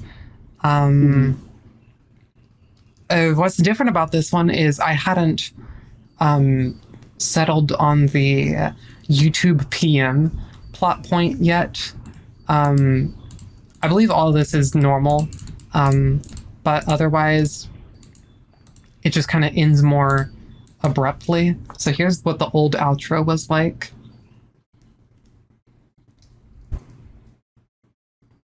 Yeah, thanks for watching. there was patient. Yeah, that I felt like that would be kind of underwhelming, I guess.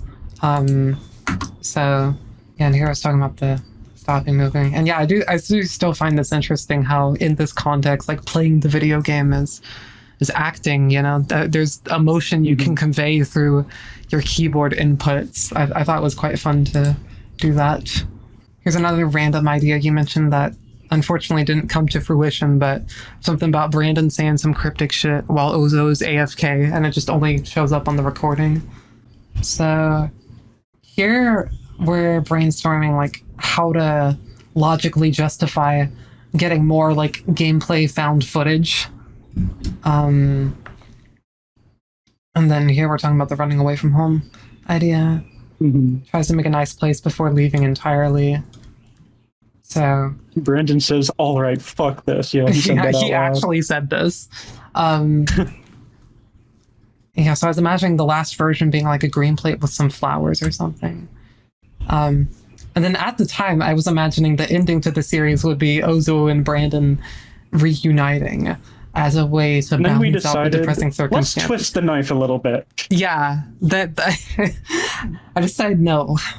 I fully committed to the depressing bit, and I have no regrets.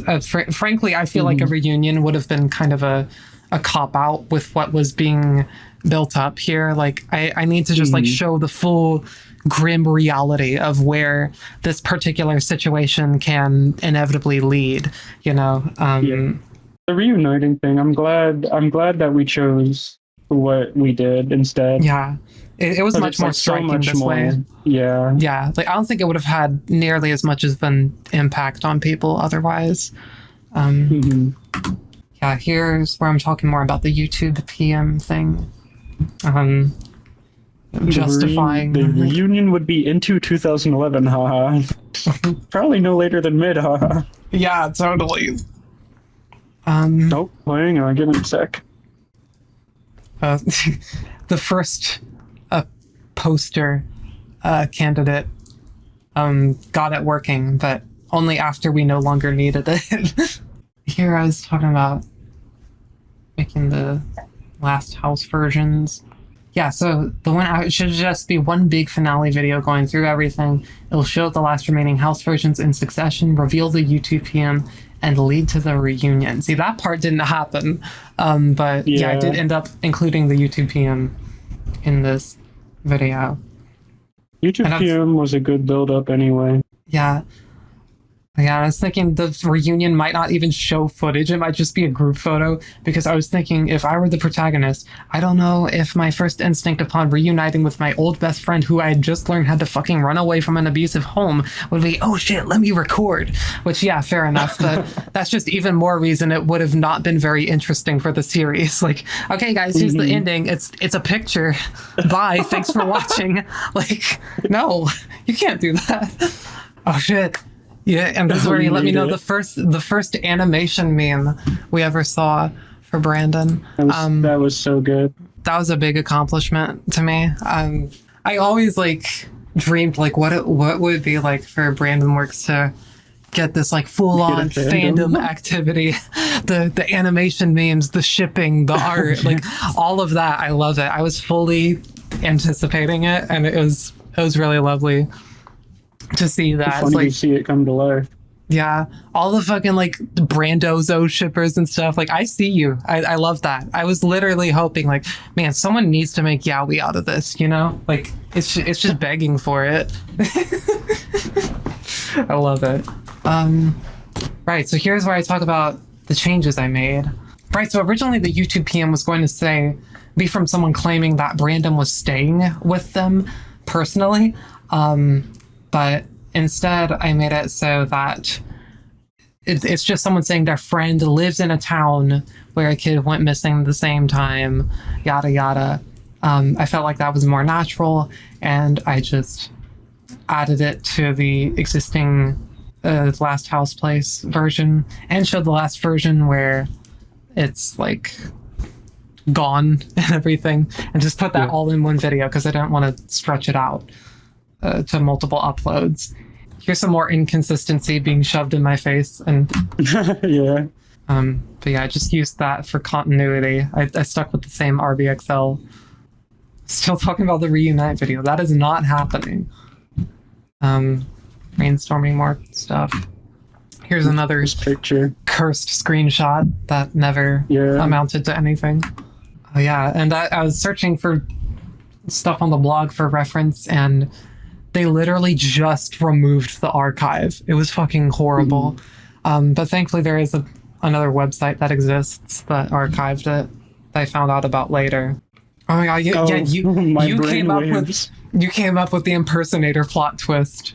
And at first I was like, at first I was a little apprehensive just because I didn't want to keep the series going at the time, just because I was really overwhelmed in this moment. But I'm really glad we did end up committing to something like that. I think I still have the original image that I used for. Yeah, here's one. Here's another. I think this is probably the one I used. I just like searched up old YouTube videos that mentioned the inbox to try to get something that I could edit so it would be as authentic as possible. And I actually still have the file with all the layers and stuff. So let's see what happens if I peel back every layer. Caruthersville? Where the hell is that? Missouri. Okay, so apparently Brandon and Ozo, or just Brandon actually, is canonically in Missouri. Makes sense. This is some shit that would happen in Missouri. Remove this layer. About Brandon. Thanks for the sweet letter. Oh yeah, that's how that was made. Alright, now let me get the ultimate build. This is one of the integral videos. Mm-hmm. So here we were just initially deciding what game to do. I saw Disaster Hotel and I was like, no way, I love that, but the time didn't make sense. It was no earlier than 2010. So Heli Wars, I thought Heli Wars would be too obvious at first, but like, no, come on, you gotta show them playing Heli Wars at some point. That just wasn't the primary focus. Want to do the Brandon thing this weekend. Oh yeah, this is back in 2021 again. Yeah, so this was like planned for a long time. It just didn't happen until August 2022. But yeah, so talking more about like what client to use to be era appropriate and all that. We got lucky with the release of the new old Roblox tools at the time. Mm-hmm. I remember I was gonna like fix something myself and then I didn't have to. Yeah, and here you mentioned another tiny inconsistency we didn't notice, that apparently the super safe chat button was moved at some point, and it doesn't show that in the blooper video. Nobody noticed. Who the fuck would notice this? Ultimate build. Yeah, there you go. I'm thinking ultimate build. I'm thinking ultimate build. Yeah, good opportunity to have Brandon do weird shit, and we fully capitalized on that. Was Spartan one of the friends? I thought that was a random. Oh, that's so fucked up. I actually forgot for a moment that Spartan was part of the friend group. I know people really like Spartan. I know Spartan fans are going to be reeling after seeing this. Oh my god. I'm so sorry, guys. Look, this was before we established the like twist and everything. Spartan wasn't at like maximum potential yet. But yeah, that's funny. That just goes to show how scuffed I was, like coming back to the series after like a year-long hiatus. Like that's what happens. Like I was wrapped up in a lot of other stuff. I had to get brushed up on my own lore. Sony. Diamond has that unwearable aura. That is cold.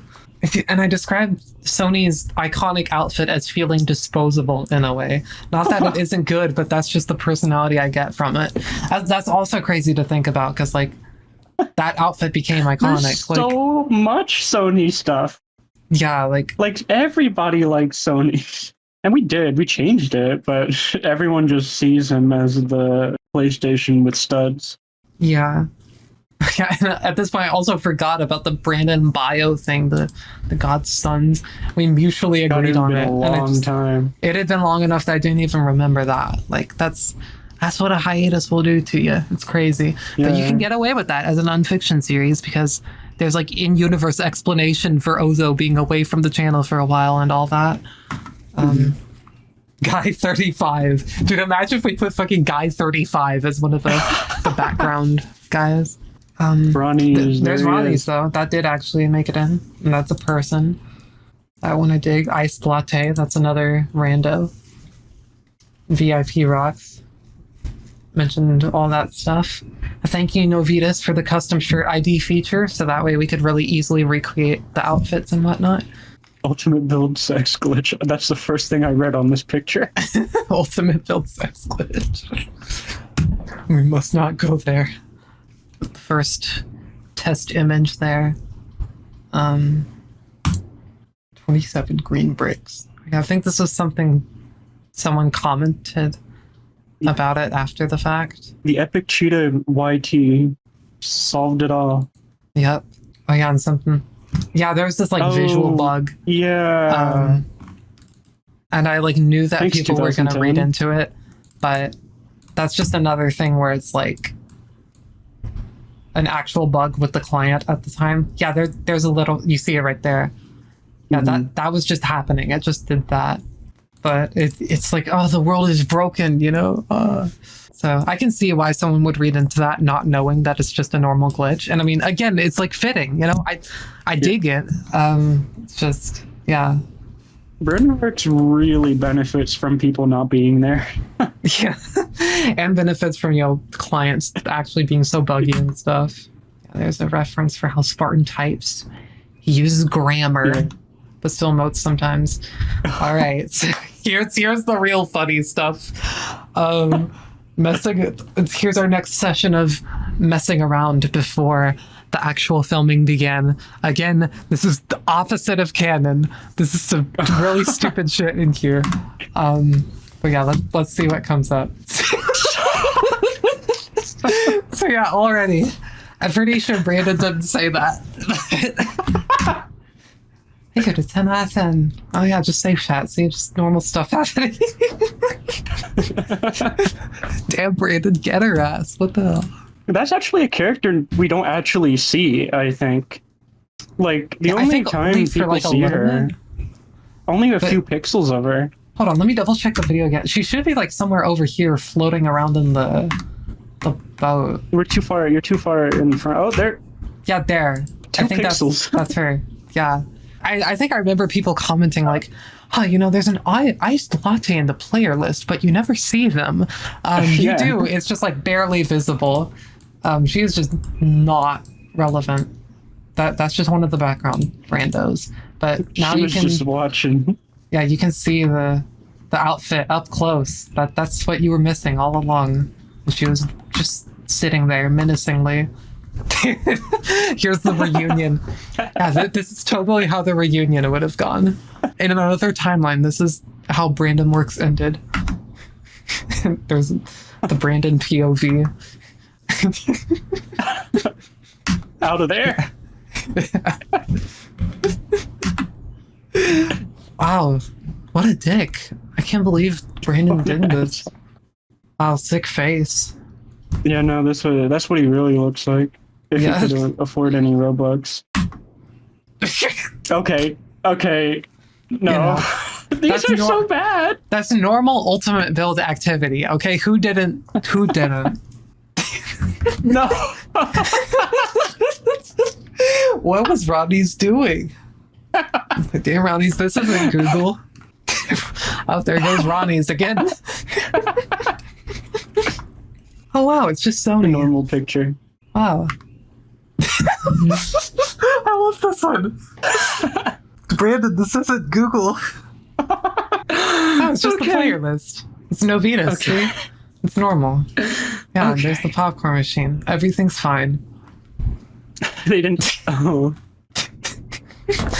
Iced latte dialogue. XD. Here's another normal picture. Almost normal. Spartan being mean as hell. Scuffed ass PlayStation logo. That's the same typo he made in the actual video. Wow. Scuffed ass message, Spartan. Whoa. Body's all fucked up there. Floating head. Crazy. Oh yeah, and wow. We were Titanic. This was one of the games we like tested afterwards, but didn't end up using. And we also tested Grow a Brick. Holy foreshadowing, Grow Garden. Oh yeah, true. Yeah, this did not go anywhere either. But here's some Hollywood screenshots. Oh, we're about to get some funny ones again. Who is that? Random. One of the randoms. We got new random. Right, yeah, because it can't be the same ones every time. Okay, this isn't normal. Normal. Not normal. Everyone involved in the filming of Brandon Works is queer. No homophobia was involved in the making of Brandon Works. Yeah, that's good to say. What is going on here? What is going on here? Brandon popped off here. In the VIP This is a good one. This is a good one. Yeah. In the year 2020, there will be a global pandemic called COVID-19. What the heck did I just say? This is a good one. In 2020, Joe Biden will be elected. Roblox. Be anything, build anything. And that was before. Oh, wait. He is Roblox. Yeah. Roblox joined the game. Ball Stretcher 3. Hey. My favorite, Rando. I'll stretch your ball. Oh my god, he said the line. That's Ball Stretcher's famous line. Scrotum and longer 60. And it's still in Brandon's outfit. Yeah, he just didn't bother to change that, I guess. Wow, Ball Stretcher getting fuming. Anthony Fauci! We got Dr. Fauci. Hey guys, remember to take your Moderna booster vaccine. Justin Bieber as Brandon. Justin Bieber. Holy shit, is that the baby? baby. Oh god. I love this one. Homo long one. Bro, Fauci knows about Brandozo. Yeah. You have lost connection to the game. One times one is Brandon. Oh yeah, I didn't even notice that. We got the hacker in our game. You were doing something with Spartan's character. Yeah, in I was assembling. Yeah. And there's Ice Latte stranded out there. With the message off screen. Oh. Spartan using a flying device. That's shaped like a Tetris device. Piece. That's it for this folder. Certainly an evil folder behind the scenes. I had a little too much fun with that one. Let's see. So November 22. I forgot what's going to happen in the next Brandon videos. It's supposed to be the reunion or whatever. But yeah, I'm still just like really overwhelmed with other things. In the timeline, it would have been December 2011. But, you know, that didn't matter. I feel when we just made the audience wait months again for one little reunion video. Yeah, like, again, but you can't do that. We were thinking of, like, unedited gameplay of us together, but and I was thinking that would take place in the filming set, and you thought you lost it at first. Everything disappeared for some reason. We didn't even use this anyway. Yeah. Oh, now we're in March 2023. Okay, so now we're getting closer. There's still a small part of me that wishes we could pull a twist and have the YouTube PM turn out to be a hoax. Yeah. The PM itself wasn't a hoax, but like, yeah, I was getting closer to that plot thread. Yeah, so we'd be in 2012 at this point. Yeah, so for reference, at any given time, the series takes place 11 years prior to the upload date. That's how we kept track of where we were in the timeline. Damn, so it's 2014 now. Damn. Yeah, that's fucked up to think about. They're already entering the slop era in the Brandon universe. And 2014 is where Roblox has fallen. Where they started not giving a fuck about it. Yeah. Yeah, we were talking about the idea of like doing like a Skype chat for some reason. There was all this discussion about like getting a working version. That was unnecessary. Fake Brandon can say he doesn't remember something that was an iconic memory. Yeah, see, that's where the seed was really planted. Like, okay, yeah, that's too good of an idea to pass up. Whoever he's staying with would be using his account to gaslight. But your idea is definitely better. It wasn't going to be like, oh, Brandon's dad is controlling the account. Because as I say here, like, a cult parent isn't going to know how to like log onto a kid's Roblox account and tell their friends that everything is fine. Like, yeah, a parent knowing how to navigate to Roblox's features in 2011. Like, yeah, that's a bit of a reach. So that's why it had to be Spartan all along. Yeah, so here I was saying like, yeah, but this is a good opportunity to expand it without being excessive either. Oh Jesus, Among Us troll. Classic emote. just more talk about Yeah, how we pressure I could feel. tie in the imposter idea. Yeah. Yeah, a simple, immediate, happy ending after all this just isn't sitting right with me. That's true. But An even eventual here, happy an ending. eventual happy ending would be good to reach, though. 1 month later. So that really shows, like, even that close to the end, I was still somewhat holding on to the idea of, oh, we'll probably have a happier ending still. But no, that's coward shit. That wouldn't be committing. Yeah, no. We needed it needed to stay depressing all till the end. And that's not just staying dark for the sake of it. Like we've already established why things are the way they are. This is a logical conclusion, and I think it makes the message more impactful. Yeah, the hiatuses, I really think they kind of hold more clarity out of us, I would say. Yeah. And especially now in the last month when we're working on it here, like taking a step back after the videos being released over the week really helped us solidify the final videos and multiplayer segments and things like that. Yeah, so all that time I was busy with other stuff, I guess, was kind of a blessing in that regard because, I mean, for one thing, it made it so that the series went long enough for, like, time to visibly pass and we'd be in the 2012 client, and I love that. That's such a cool effect. But also, like, yeah, it gave us more time to just, like, really meditate on, like, what we want to do with this for real. We're able to go back and rewatch the videos from 2 years ago at that point and be like, okay, well, we could take this and do this, and yeah, well, this is how we'll package it all together. Code War, yeah, this specifically didn't happen, but we did do the unfriending thing because yeah, that was genius. I love that. Yeah, and so here unfriending. Here I say we should make a Google Doc, which I have saved here as a PDF. So, Brandon drafts. The name of this document is Brandon Works. Why is it called Brandon Works if Brandon is like 8 years old and unemployed? This shit is stupid. .pdf. Yeah. I love that name. So yeah, here's just like since the faker videos and potentially onwards. Let's see. Some sort of person class question. Secret code. Unfriended. Personal build servers. I love personal servers. New account. Grammar. Spartan working. Spartan. Oh yeah, and we chose Spartan. Yeah. Spartan 862 is a huge backstabber, evoking the same kind of pettiness I would have in videos as a kid. So yeah, like when Oza becomes like more of an asshole, that was also channeling like how I was when I grew up to like 9, 10, whatnot. Like I went from like the silly kid to like being just really vindictive about stupid Roblox friend drama and whatnot. Like that's exactly the shit that kid me would have done in Oza's position. I was like, well, you're a backstabber. Get his ass. Like, this guy. I'm recording, you know. Yeah, like that's exactly it.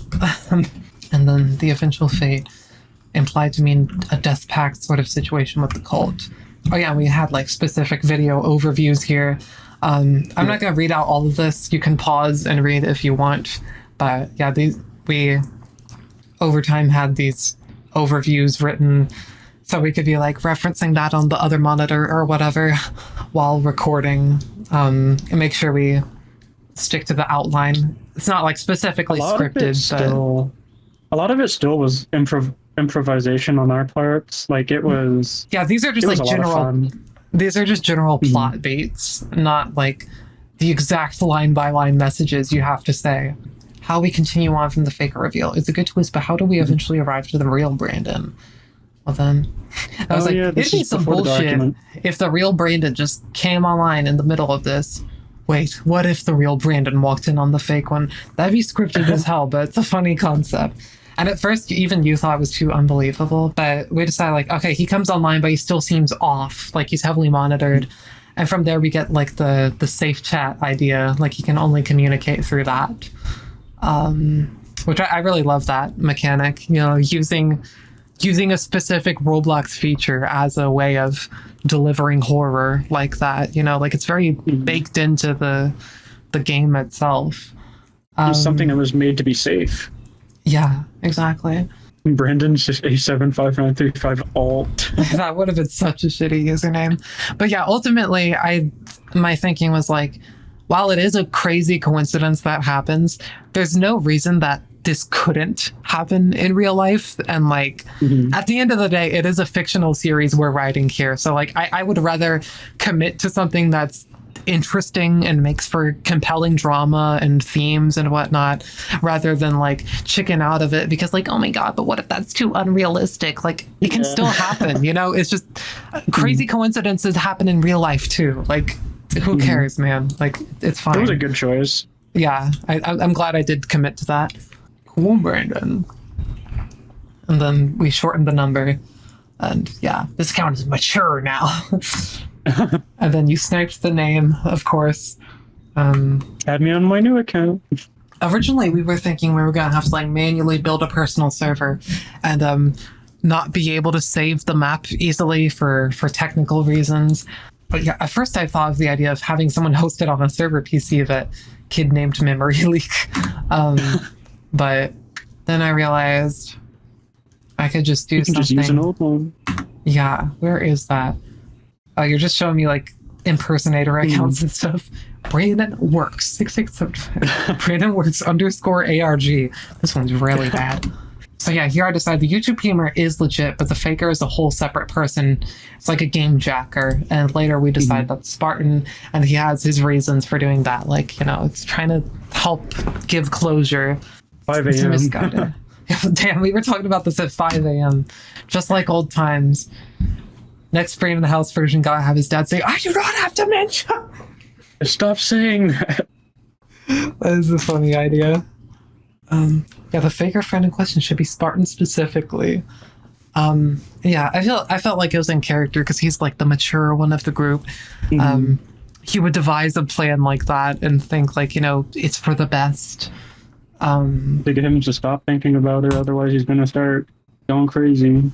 Yeah, still wasn't sure about real Brandon appearing, but yeah, it wasn't gonna be in the first video, but it appeared in the like confrontation later. You mentioned hide and seek XL, but I was like, but we'd be getting teleported around and shit, so that'd be annoying to work with. Talking about how Brandon's outfit could change later, change it into just a robe. Like, We ended up using the black one. Yeah, it's just like we should talk on that when we reach that point. Yeah, I will mention that. Yeah, here we finally decide to repurpose old personal servers.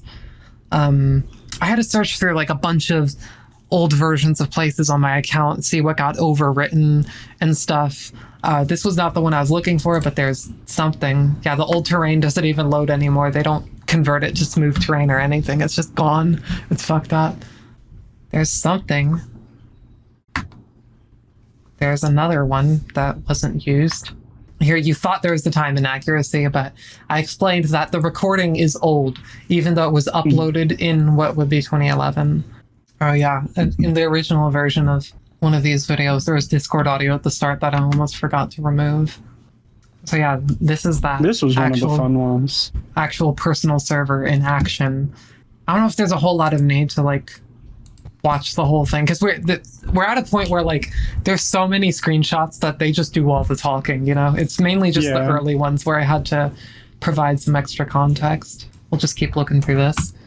This is when we're talking about Sony's personality. Yeah, changing it to being lowercase and chill.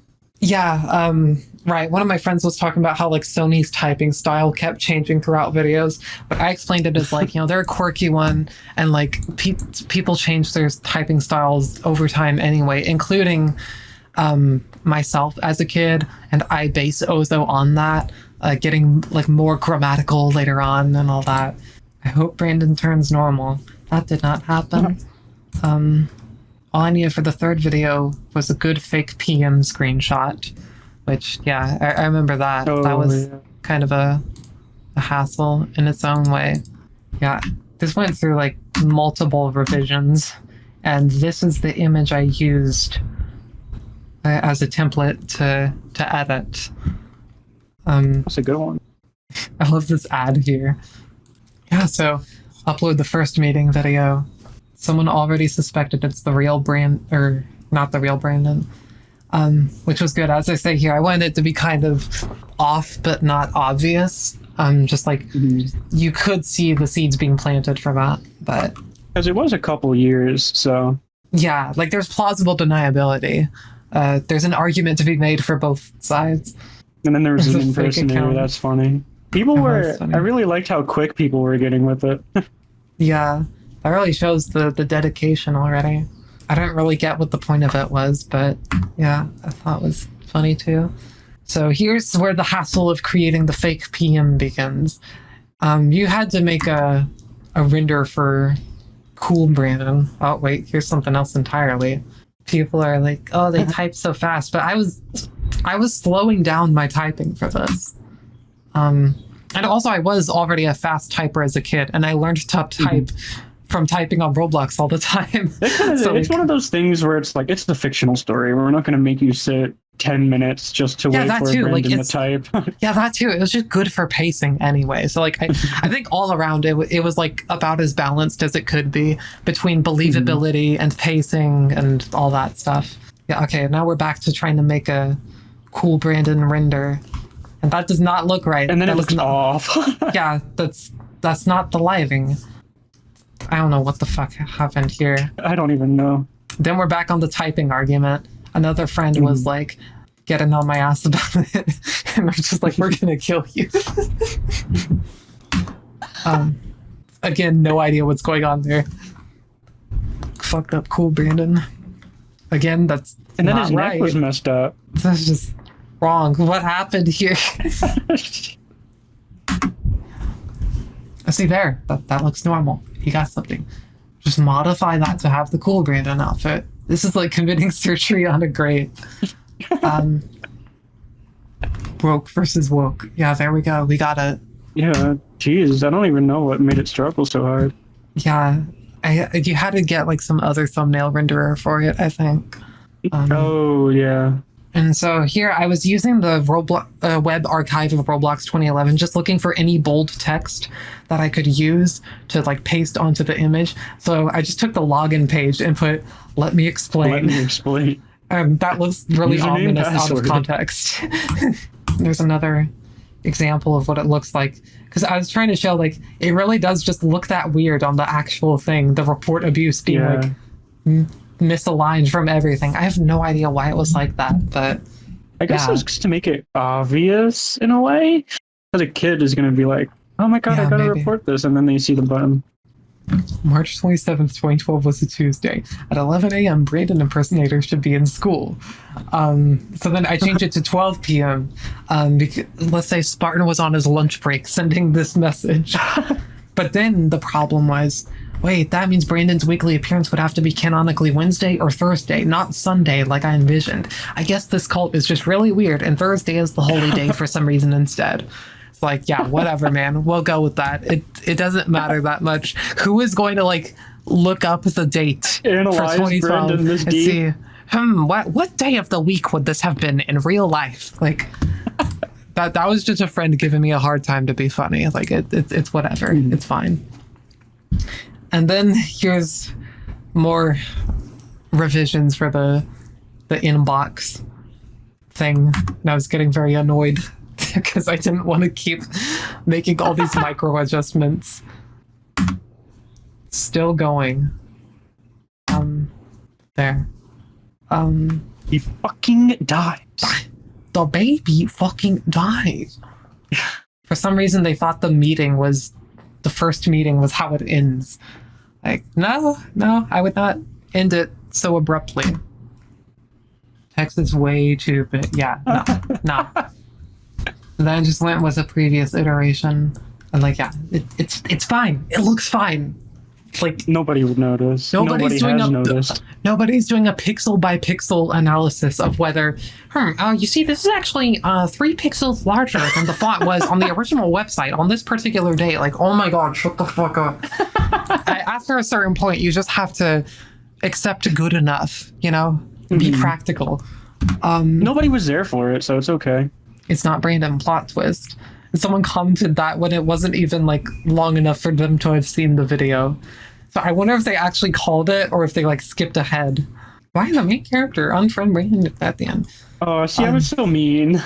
It's okay. We can be mean about bad comments as a treat. It's not a slight against anyone personally. This is just a raw heat of the moment reaction when we were seeing people misinterpret things.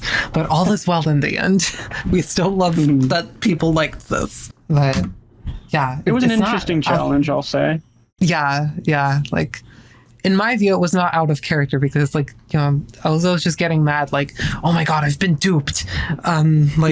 So he's gonna be weird about it.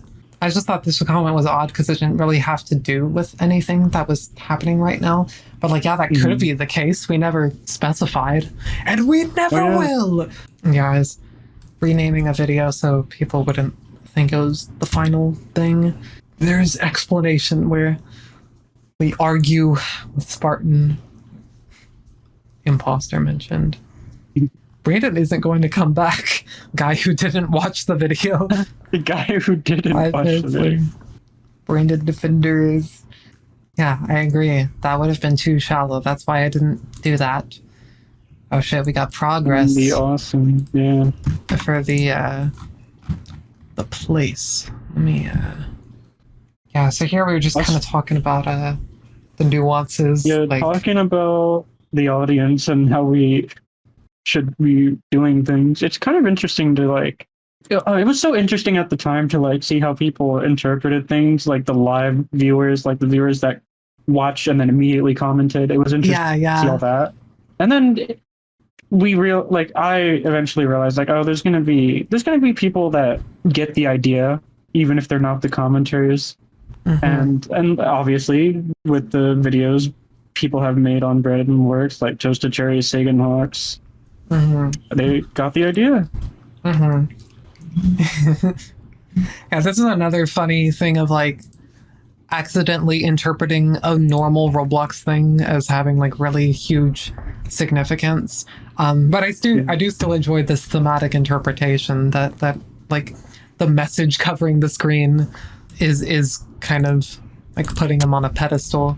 Because I mean, yeah, it is definitely a striking image. The way it just covers everything, like it's such a commanding presence. So I get what they're saying. Mind control by CIA. I feel like that was probably a joke. It was a fun comment. Oh man, and even now, someone was still commenting about the dad Alzheimer's theory and just saying it like it's a fact. But thankfully that was not very common at this point. I think that maybe this new character is one of Brandon's Roblox friends. Ooh, yeah, see, the accordion man predicted that twist. Yeah, right, the safe chat thing came around from us just, messing around with safe chat, because it's always fun to do that in an old client. But then I was like, wait. It don't exist no more. Yeah. Here I was thinking I might need help with map building, but I didn't.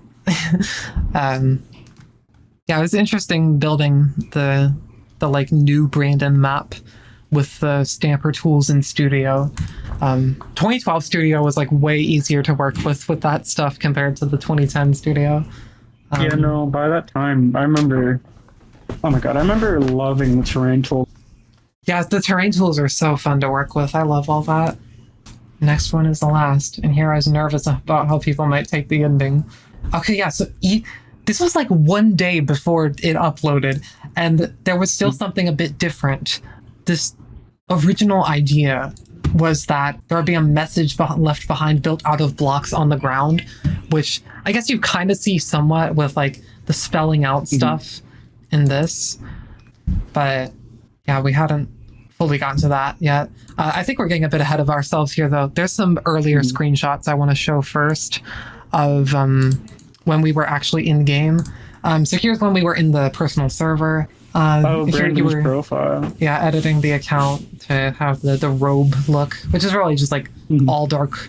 It's kind of meant to look like a cult robe or whatever.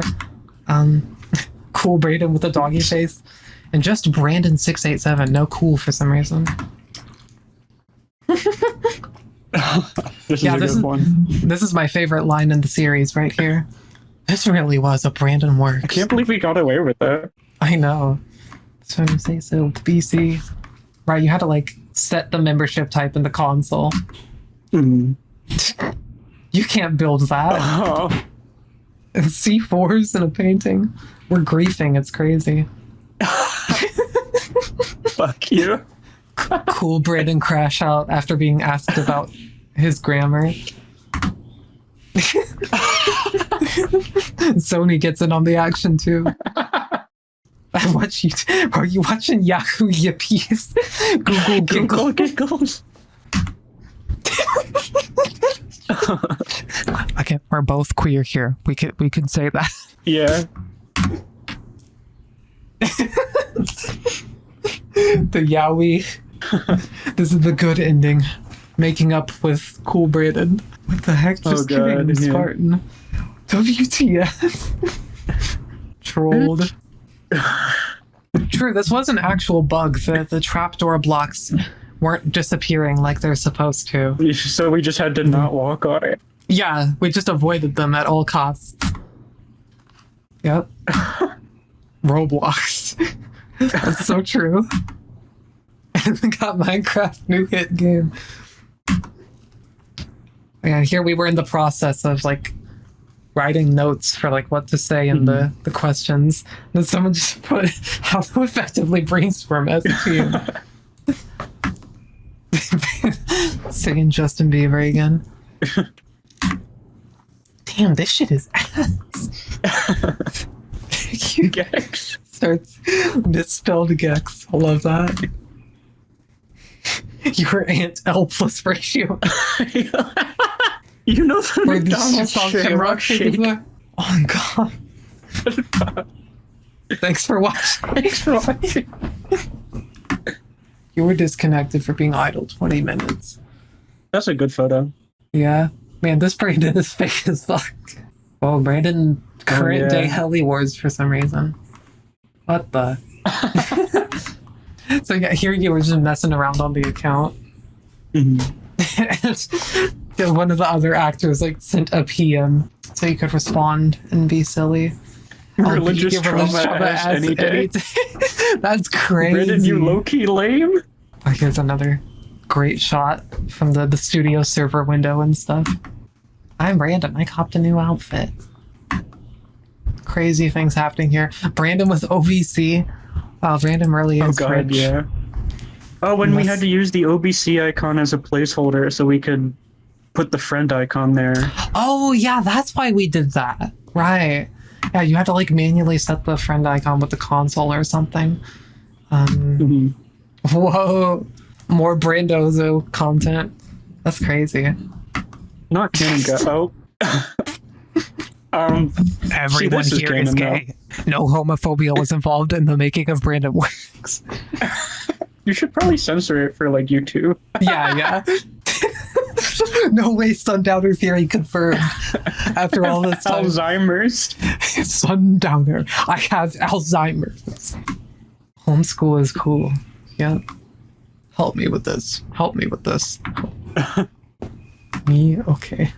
South America. Right, this is where we were getting the idea to use the safe chat for Brandon. Oh, we were there. Okay. My house is on fire. Got to go. Anime.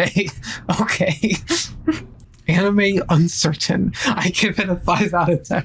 Yeah, Ozo is not rocking with anime. Brandon's kind of mad about that. Brandon loves anime, apparently. Can I have borrow your hat? Playing guitar. They messed that one up. Happy. Wow. Ohio?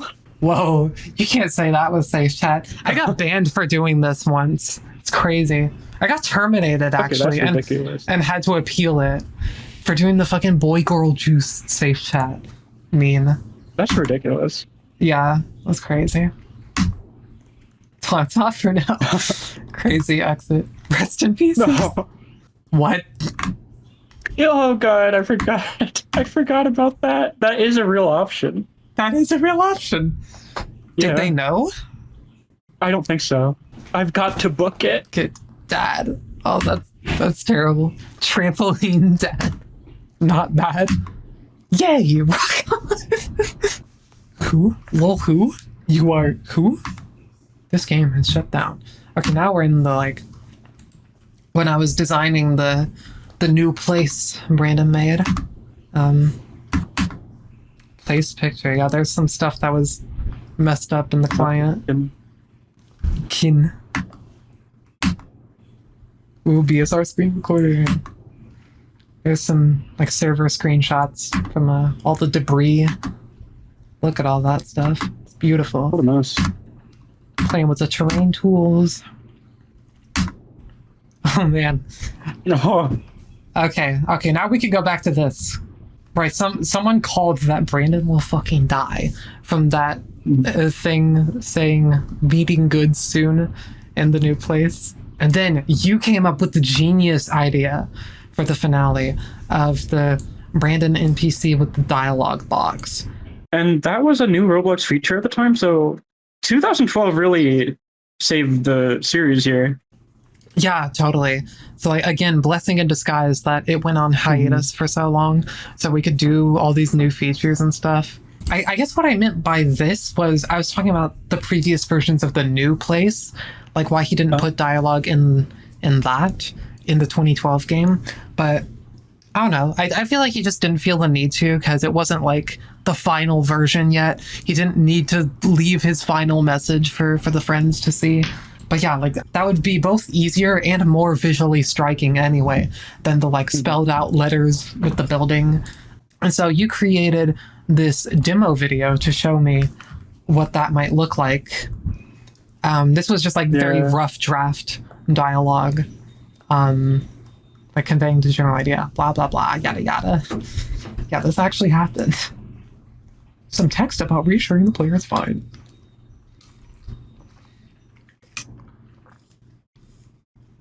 Yeah.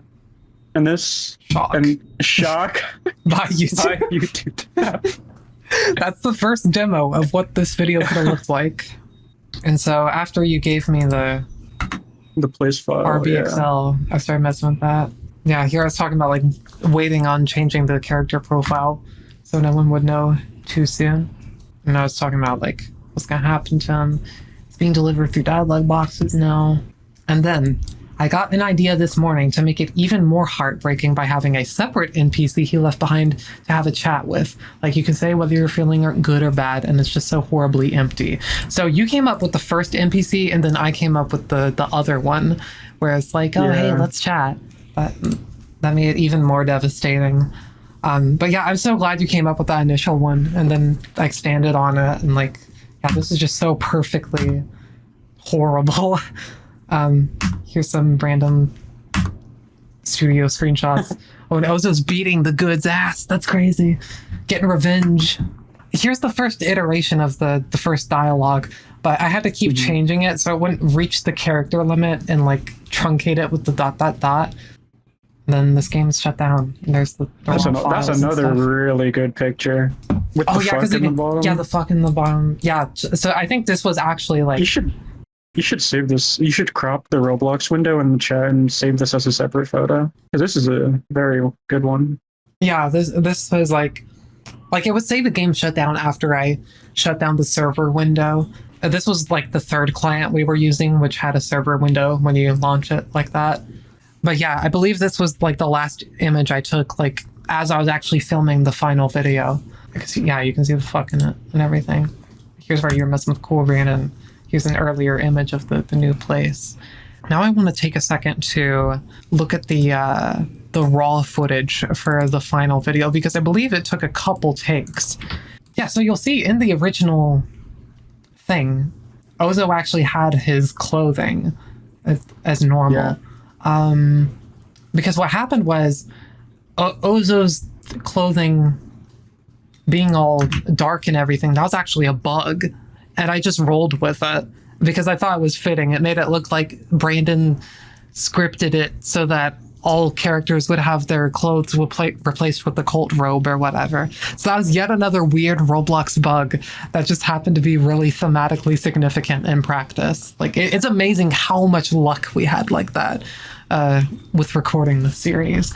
But anyway, I think the reason I stopped this recording was because of the truncated dialogue. Yeah, the ... So I don't know why I kept going anyway, though. Oh yeah, and see, that was messed up too. So I guess I was just verifying that the rest of the dialogue is fucked up too.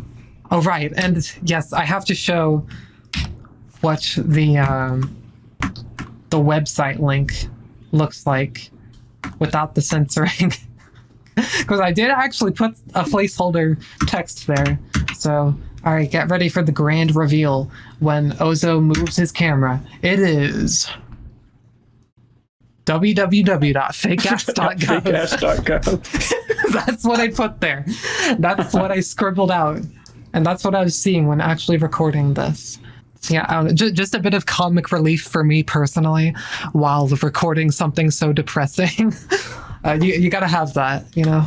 But yeah, otherwise this is just like exactly what you see in the video.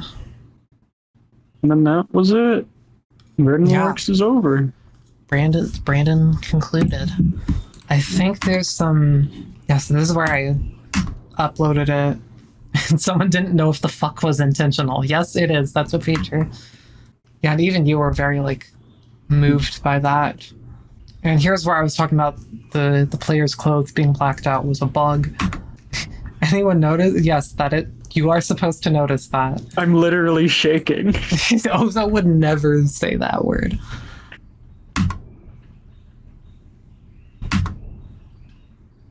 Yeah, that is such an inappropriate thing to say in this situation. Me when my friend dies. It's a GG. You tried.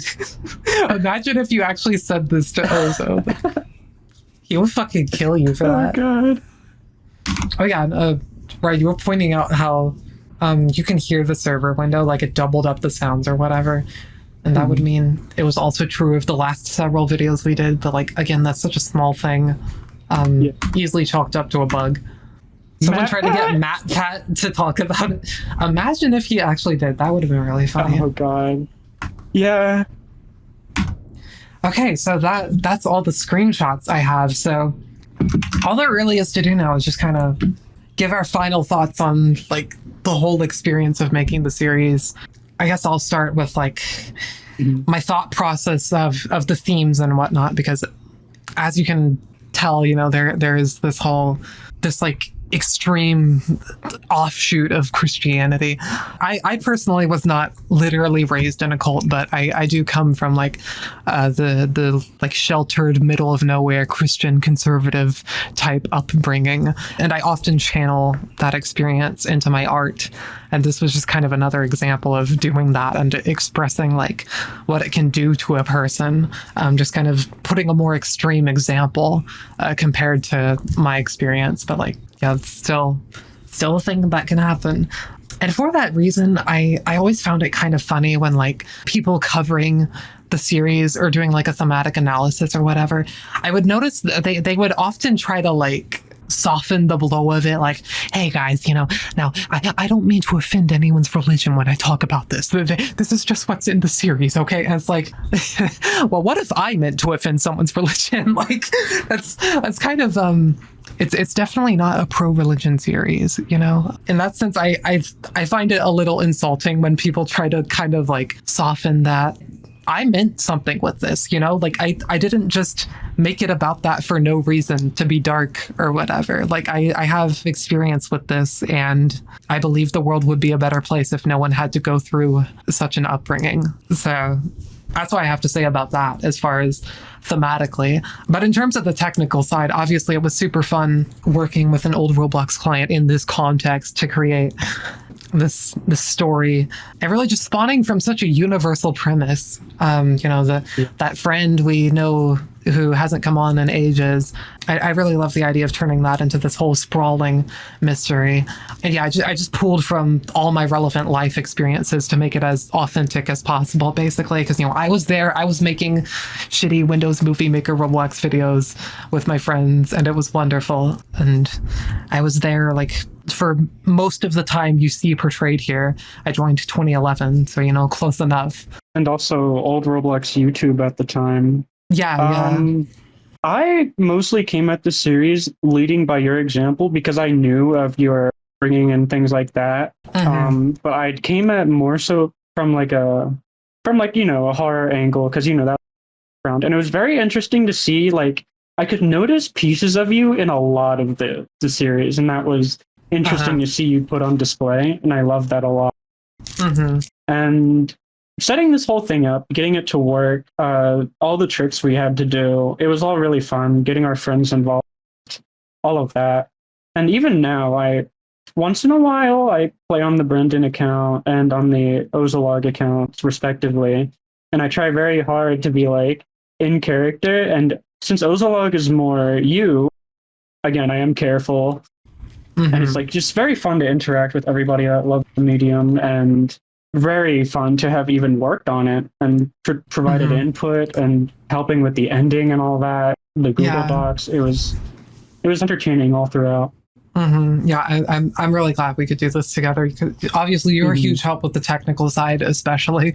So these old clients can really be a bitch to get working properly. For certain things you might want to do with it. But yeah, and I also think it's interesting being able to do this sort of extra canonical like interaction on the real Roblox, because I mean, like the series is done. It. Like we might as well. People love it. And yeah, it's just like bonus kind of content. Take the character and be like, how would they act in this big server with all these other people? Yeah, like it's fun to do things like that once in a while. Don't want to overdo it. For sure, but like, it's fun to do it.